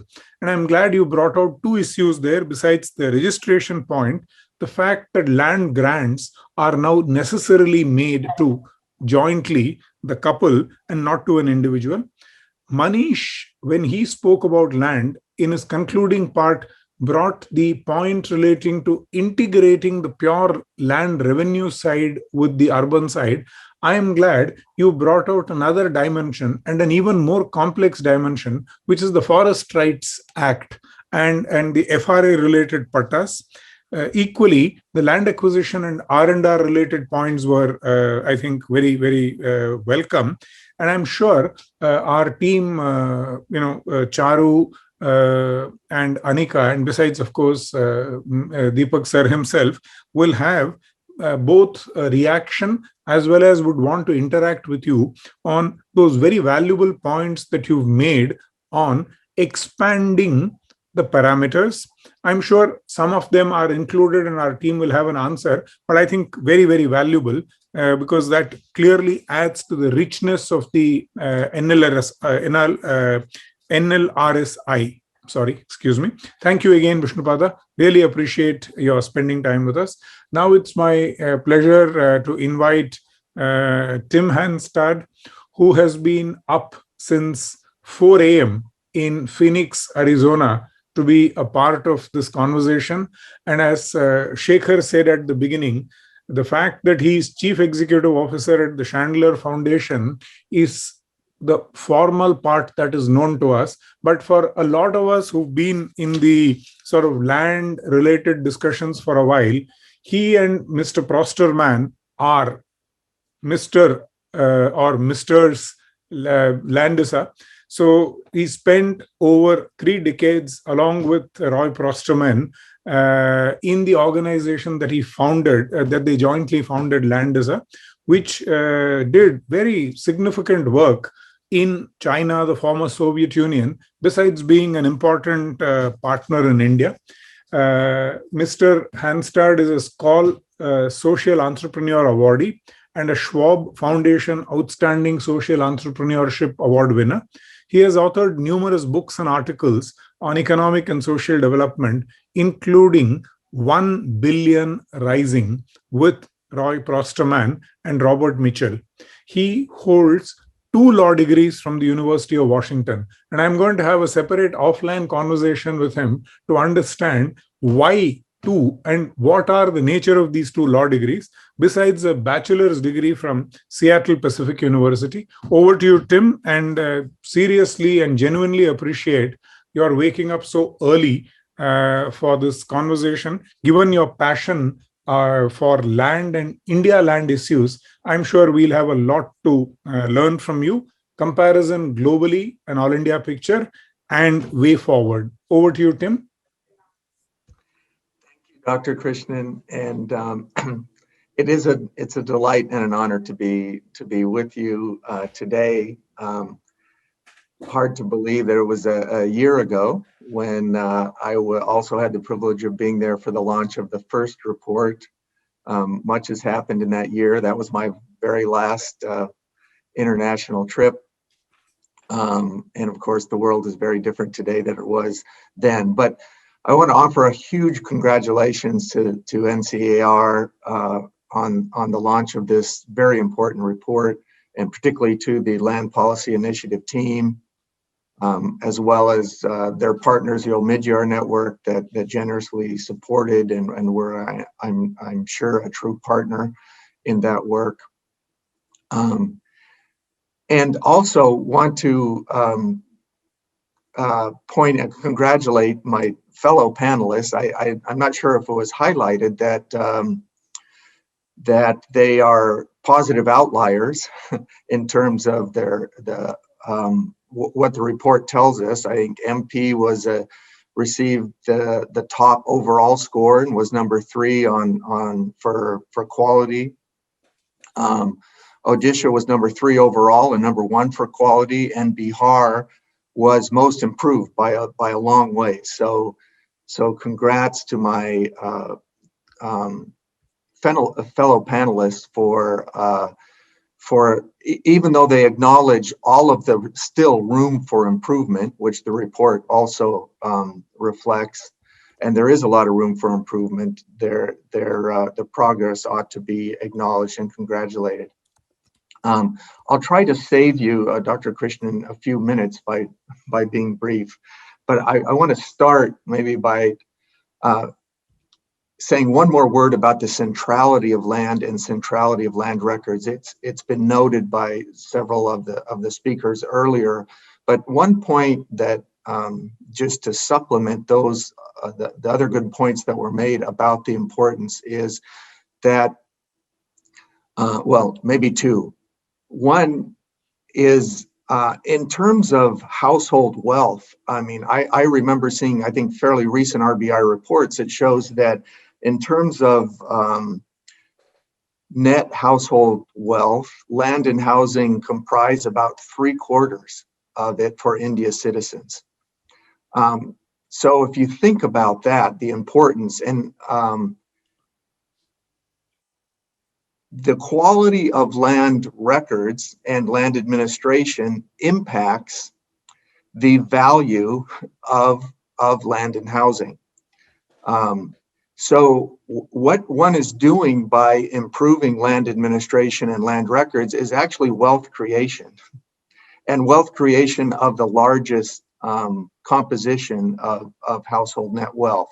So it's this overall goal of improving land records is important for India's citizen, is of course important for helping the government with planning and revenue generation related to land.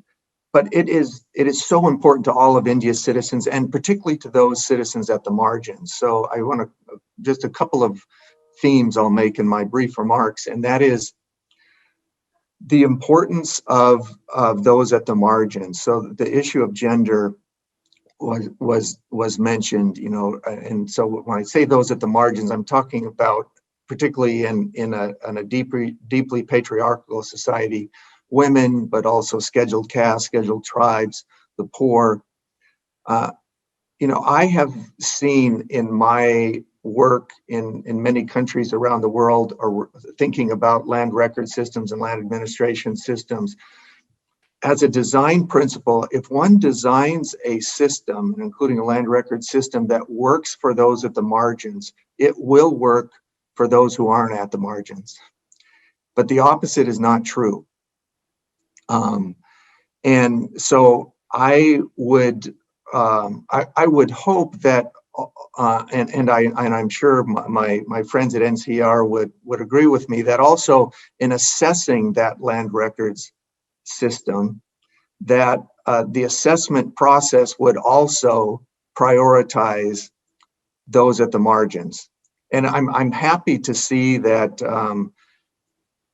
that they're gradually more focused with the index being on the demand side, kind of the user side of it. And I hope also that within that there can be a specific greater focus about the demand side and the user experience for those at the margins. So a couple of comments on the report itself. So great to see this progress year on year on the extent of digitization. It is impressive. Also, while the progress is less so, you've also seen progress on the quality of the records. But I do agree with the report authors that the focus must gradually shift from mere digitization to the creation of a more accurate and user-friendly land record databases that strengthen land tenure security and that facilitate a more equitable and efficient land market. Because digitization by itself, while important, is maybe necessary but not nearly sufficient. And it was great to see in this second report the addition of the accessibility index, because digitization plus accessibility, of course, is another necessary step, again, not sufficient. I want to now emphasize one aspect of the report that I know that NCR has plans to supplement the existing report to improve it year on year, and that is around the gap between what is in the land records and the ground realities. Because I think that this is something that hasn't received attention so far, or sufficient attention so far in the discussions this morning. And based on my experience in India and in many states in India, and looking at doing field research primarily in rural areas, that gap between what is in the land records and what are the ground realities is more significant than most realize. And so trying to assess what that gap is, and then trying to close that gap is critically important. Also, the process of closing that gap is important, because if those at the margins aren't involved in the process of closing that gap, then actually closing that gap creates risk. That is risk of elite capture. And I may be talking too abstractly here now, but I hope that as the index improves year by year, and seeing so much improvement from the first report to the second report already gives me great optimism that the NCAER team will continue to improve it. But that one aspect of it will be assessing that gap between the ground level realities and what actually is in the records. As I'll say something else about digitization, and just note that digitization itself, while it has great potential, particularly if it's combined with accessibility of the records, digitization plus accessibility has potential for helping to close that gap. Because once people at the community level and land users understand what's in the records, and they will understand how that it may not reflect ground level realities, it can prompt them into action to help close that gap. But digitization without closing that gap also creates risks, because it can further validate land records that don't reflect the ground level realities. So I think for the states, balancing that tension will be important between capturing the potential of that and mitigating against the risk. So I'll sum up here by saying, in terms of the index, which I think is a great tool, and the fact that it's already getting attention from the states and they're kind of assessing their performance on it is itself a reflection of its importance. But I'll close with this. I suspect it'll be important in future years for the index to increase the weightage given to the quality of land records versus the extent of digitization. Right now it's 60-40 digitization to quality of the land records, and I think looking at giving even greater weightage to quality may be important. Second, within the quality factors, to increase the weight of the factors relating to the user experience. At the end of the day, the demand side is at least as important as the supply side, and probably more important. So judging the quality based on those demand factors is important. And then to ensure that user quality measurement methods prioritizes those users at the margins. The scheduled castes, the scheduled tribes, the low-income populations, and women. So those are my kind of suggestions for movement for the future, but I want to end by again congratulating the NCAER team, and I think this is it's a wonderful, wonderful additional tool, and I look forward to watching it improve year over year. Thank you. Thank you so much, Tim. Very, very interesting and important points. Land administration. It's a very significant point that you make when you call it a wealth creation department, and I think it ties in very nicely with what Vivek and Vishnupada drew attention to, namely the need to therefore improve the capacity of this department to be able to actually do that in a meaningful way. But I think you made an equally significant point that this department's one major sort of evaluation criteria should be the attention that it gives to the vulnerable sections. So, and I think it's a very nice way of putting it. Once you are able to attend to them, you will necessarily be able to attend to the rest of the world. So I think it's very important that in addition to the gender side, to draw attention to the marginalized, vulnerable sections for whom land is even more critical than the rest of the world. 3, very interesting and very correctly, digitization not as an end in itself, but focus on user experience and accessibility, very correct point. I'm glad actually Manish and Vivek also sort of touched upon the point, which is the record of rights and the cadastre, need to be in sync with each other, and they both need to be in sync with reality. And if that is done, you are almost 95% at a title, as good a title framework as we can practically sort of visualize. And I think that's an important point, and the need to take note of that in the index. Very useful suggestions on improving the index, user experience, focusing on this gap. In addition, focusing on the ability of the administration to focus on the vulnerable sections and the ability to render assistance to those who need it most. Excellent points, Tim, as always. Thank you. Really appreciate once again your being with us. We have, Anika, if I'm right, we have exactly 9 minutes left. Do we have questions that are specifically addressed to the individual panelists? And do they have the questions? If you can quickly tell me, then we will structure our balance 9 minutes in a meaningful manner. Actually, I cannot see questions, so there are no questions as such.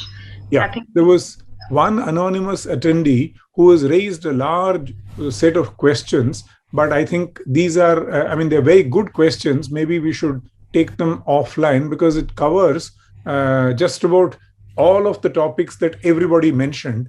So given that we don't have any questions that have come from the audience, in case there are others who want to raise anything, great. Otherwise, I think each of our panelists can just come back and quickly spend a minute each in sort of responding to each other, because that's, I think, the idea of a panel. So we'll go in the same order. Manish, any... Krishnan, just a suggestion. We have several members of the advisory council for this work. Jagdish is here, and Pranab Ranjan Chaudhary is here. I am seeing a number of different names. So just wondering, in case they might have, since they are deep into this work as well, if a minute or two might be spared for them in case they have a question. I think I see Jagdish Rao Popala as well as Pranab Ranjan Chaudhary here. Any of you might have a question or suggestion? Thank you, Shekhar and the panelists. Just want to underscore the importance of what Tim marked about the pitfall of a digitized record, and if there is a gap with the ground reality, the risk that it could cause could be phenomenal, and we should be, and I'm sure NCR would be looking into that. That's all I would say. But phenomenal work. Every year it seems to be getting better.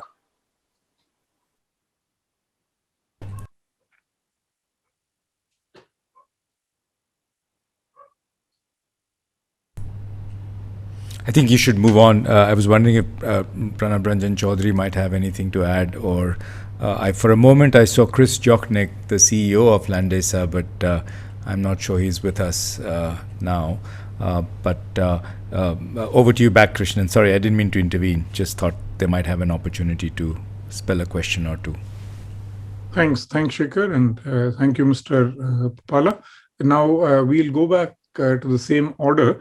Manish, quick 1 minute comment on the issues that came up, and then we'll go in the same order to Vivek and Vishnupada. Manish, over to you.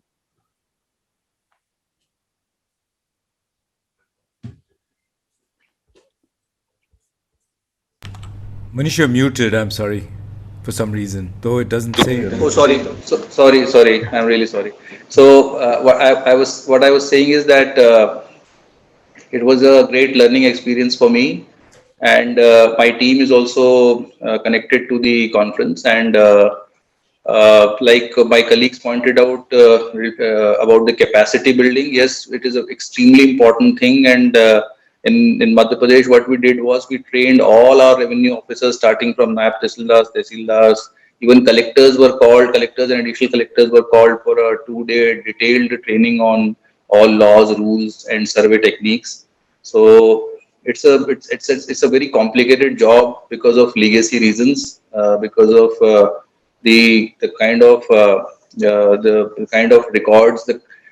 I would just like to mention that now from April we are moving to a new Khasra format also, because of whatever we have learned over the years now relating to encumbrances. We have specified encumbrances. I think I don't remember, but at least 11 of them to be recorded in our land records. So it is such an important thing. We are under ease of doing business, under business reform action plan. Government of India wanted all of us to make a portal where you can actually see all kinds of encumbrances on any Khasra number. So even the civil court cases or the high court cases. So we have we are also like we have in fact tied up with the e-court system. So like Bihar and like my colleagues, we are trying very hard. It's a extremely complicated job, and NCAER obviously and DOLR will do good if these kind of interactions keep happening among states. That's all. Thanks a lot for inviting me. Thank you. Thanks again, Manish. Vivek, quick responses to some of the issues that have come up. Sir, it has been a great learning experience, as Manish rightly pointed out. And what I had suggested in my presentation also, that this kind of information sharing, I mean, the knowledge sharing has to be a constant and consistent process. So while states are doing so many things, and of course, this is like a mini Olympics of sorts. So before we have Olympics, let us understand as to what are the new techniques, new tracks which are coming up. So, I mean, while the competition is good, a good encouragement, I mean, every system has to improve on its own. And therefore, what we adopt and what we leave out is for the concerned states to work out. But if we have a menu which is palatable to us, surely we'll adopt this. Great points. Thanks. Thanks, Vivek. Vishnupadaji, any quick reactions to the points that have come up? Thank you very much. We have been digitizing and trying to provide most of the services online, but we are also backing up the services with a lot of policy issues, sir, because just not having the data online on the internet is not good enough. We must have policies. For example, sir, to recognize the rights of the slum dwellers in the towns, we have a Jaga mission. So whatever land is under possession through a state policy, we are trying to settle the land. Similarly, sir, the FRA is a big initiative in our state. All the Tahsildars have been mandated to ensure that the tribals have these RORs. Tribals, including also non-tribals who are settled in the forest areas, they also get RORs. Then, sir, the settlement of the rights of the landless people. It's a massive drive which have been going in the state, and we want to ensure that there is not a single person who remain landless or homesteadless in the state. And through this digitization and computerization process, sir, we will be also able to know what is happening to our CPR. Like most of the time, they're not, sir. the CPR is always under the encroachment of the rich and the powerful people. So suitable amendment of the laws or act or policies with regard to CPR can also help to look into the issues, particularly the gochar land. These lands are always under the encroachment of the rich and powerful. Maybe that by amending the law, that how much ratio or the proportion of the land should be reserved for gochar can unlock a lot of land for the poor people as well as the land-based policy. So similarly, sir, we have a robust R&R policy. I think Odisha was the first state in 2006 to have an R&R policy, and I was part of that UNDP team which did that, which is I think one of the best in the country, and we have been amending that. And sir, through R&R policies, we have been recognizing a lot of rights of the people. And these days, the rehabilitation or the resettlement is becoming an easier issue. People offer the land on their own rather than we going through a legal process to acquire the land. We negotiate, and the land is available for any development. And 34 services are available under Odisha Right to Public Services Act. So you mentioned it. They will be penalized. And sir, we are reducing the physical interfaces with the people, so that people don't have to come to our office. And whenever there is a middleman, there is a scope of corruption and the harassment of the people. So we would like to see that the services are available to the people at the least possible cost, and there is least of the harassment. And particularly, we take a lot of concern about the marginalized sections of the society. Thank you. Thanks, Vishnupada. Tim, any quick additional points? Just that it brings a smile to my face hearing my fellow panelists, these distinguished IAS officers, talking, so knowledgeably about land and about what they're doing to take things forward. And again, a congratulations to NCER. I think this rightly puts even greater focus back on the centrality of land and the importance of addressing land records and land administration within India. And I would just maybe end on the note that you put it better than I did, Dr. Krishnan, about thinking of revenue departments and land administration as two things. One is as a wealth creation department, which it certainly can do by improving land records and land administration, but also as an empowerment of the marginalized department. Exactly. And land administration is so well positioned to do both of those things, and both of it well. And this Land Records and Services Index can be a powerful tool in helping them do that. Thank you. Thank you. Thanks again, Tim. I won't attempt to summarize the very rich sort of discussions that we've had. I just want to thank the panel, and perhaps just go back to a question that Professor Shashank Bhide and I were discussing yesterday when we were thinking about the issues that will come up today. The paradox that I mentioned to him, a subject of such great importance to people. This is an activity that just about touches every subject of the state. Why is it that this doesn't attract the kind of attention that we expect politicians to give it at the state level? And two, Professor Bhide's very pointed, sharp question, an index like N-LRSI, should it not make a difference? Should it not make an sort of an incentive type argument for all states to sort of compete? I think we've got the answers. The answers are clearly visible to all of us. It is being taken very seriously, and these three, principal secretaries are a sort of clear witness to the importance that states attach to this subject. And we can see indices like the N-LRSI clearly is making a difference. Let me once again thank my panelists, and Deepak, over to you. I inherited a 1-minute advantage, but I'm handing you sort of back a 3-minute disadvantage. But thanks for putting up with it. Over to you. Thank you so much, KP, for having been such a sport to take over this role and to perform it so wonderfully. I cannot think of anyone who could have done this better ever. thank you really very much for a wonderful 1.25 hours, which has been riveting. All the panelists have really been so enormously productive in their work and in what they have managed to convey in this short time.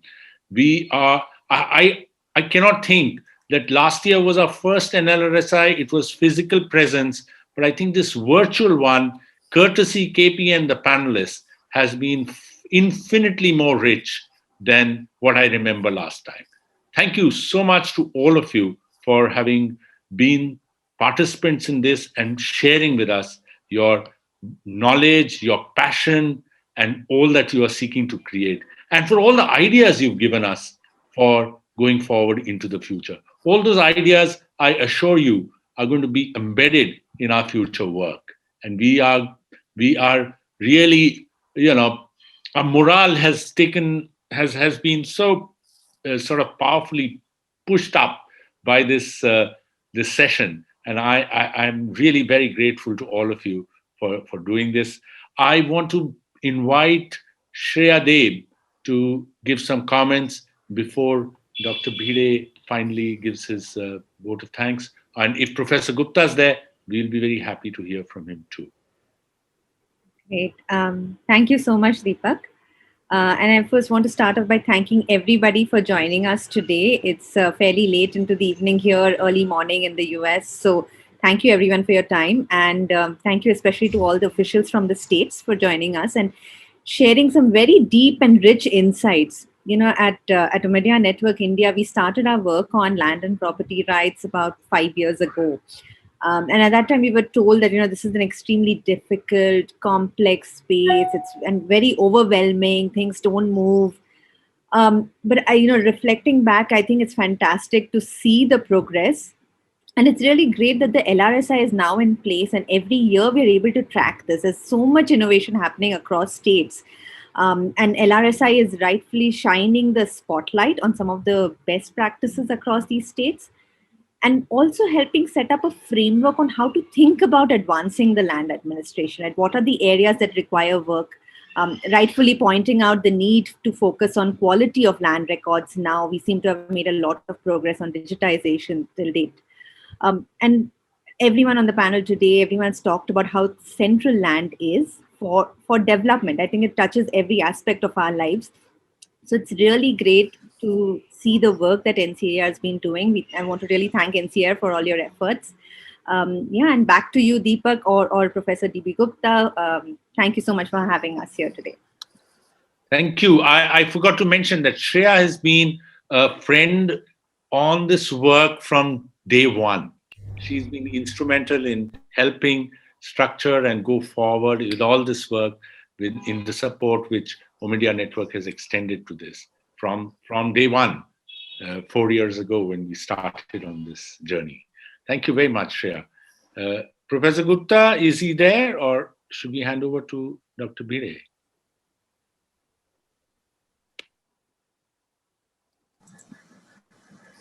Dr. Bhide? Yes. So Deepak, I guess Professor Gupta may have joined, but we had agreed that he is here, so it would be great to hear from him. DB? Yeah. I think we need to hear from you. This has been such a great. I was able to listen to every word of this thing, and was very, very, very proud to hear that things are moving. And I'll request Dr. Bhide to do the concluding remarks. Thank you very much. Thank you, everyone. So I guess, Professor Gupta, thank you for making this, being here with us on this occasion. So it's my pleasant duty to propose a word of thanks. And so let me begin with the first session that we had. So Shilpa Kumar has been with us during this project that we have been doing on land policy. And I would like to thank her for being with us today and sharing her vision and enthusiasm for this work that we have been doing. And I would also like to thank Dr. Krishnan. As Deepak said, the panel discussion that we had today has actually enriched the discussion around this index. We have learned a great deal, and Dr. Krishnan in his own comments, I guess, has summarized the implications for the work for us to go ahead. On the panel, we had Mr. Rastagi, Mr. Vishnupada Sethi, and then Mr. Vivek Kumar Singh. And I think, as Dr. Krishnan said, they have opened our eyes to what is happening in the states. Two of the states like Madhya Pradesh and Odisha have been the top states in our index last year also and this year also. But Bihar has the distinction of making most progress, I guess, from the last index and this year's index. And their perspectives and they're telling us about what is going on in the states, telling us that what is different in different states, what is important differently for different states. That has been an important lesson for us also here. Tim, as we have found, the sort of suggestions that he has made for the index going forward, we would certainly want to keep them in mind, and the consumer perspectives or the user perspectives on the land records is something that we would like to capture in the next editions of the index. I'd like to say that as this is a major milestone for us in this project, I want to say a little bit about the supply side of our research. Deepak Sanan and Somnath Sen have led this work from the front. They have guided the work in all its stages, and they have also shared all the responsibility for the work. They have led our young team, Dr. Charu Jain and Ashwini Munangi, who made the presentation on the report, Anika Kapoor, and many young staff, research assistants, and so on, I guess, who have helped us to reach this stage. There have also been this bunch of knowledge correspondents. I'm not sure if there's a word that we have contributed to the lexicon for providing the perspectives, the reality perspectives on some of the parameters that we have included in our index. Professor Gupta has guided us in all the stages and kept the focus of our work. I'd also like to mention, as Shekhar had said, there is an advisory committee for the study.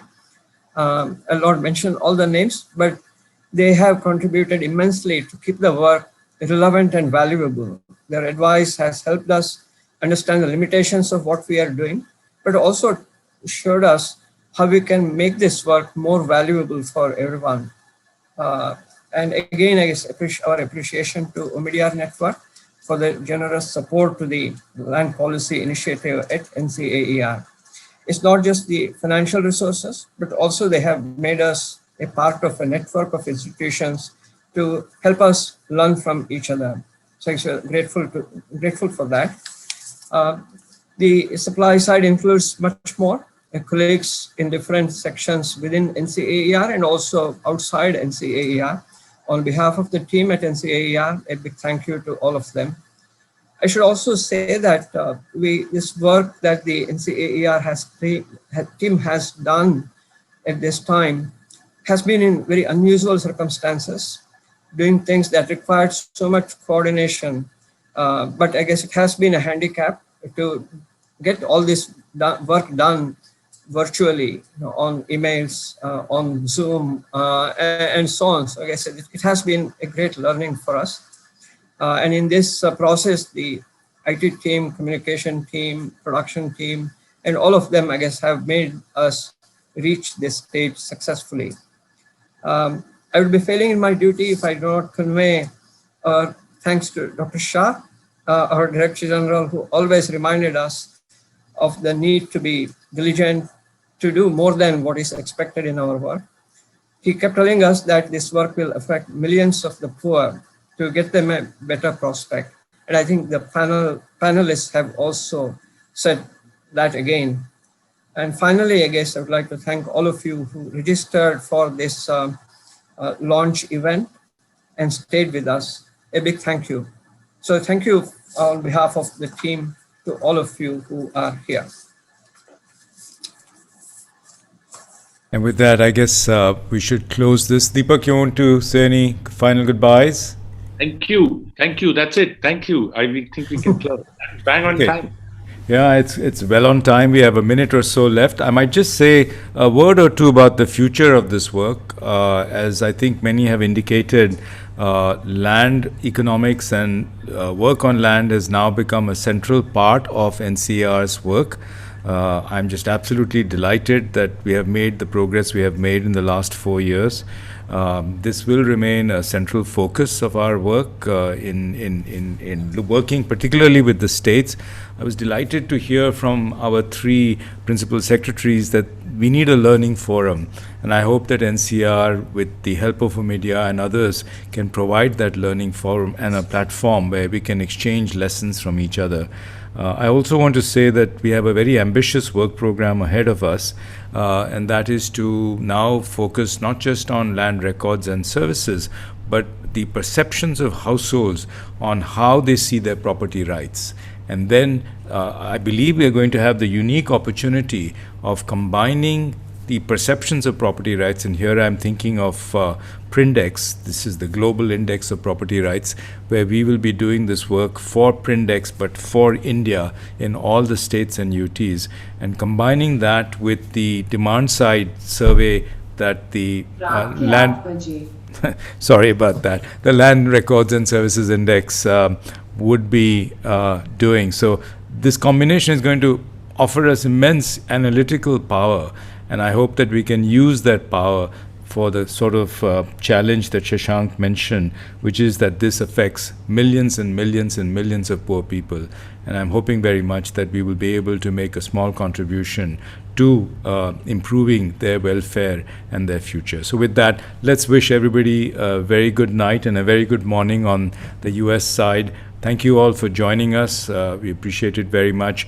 And please be on the lookout for further work that the land policy team is doing. I want to say a final word of thanks just from me directly to Anika Kapoor, who's on screen and who really has kept all the wheels moving throughout the pandemic, throughout everything else.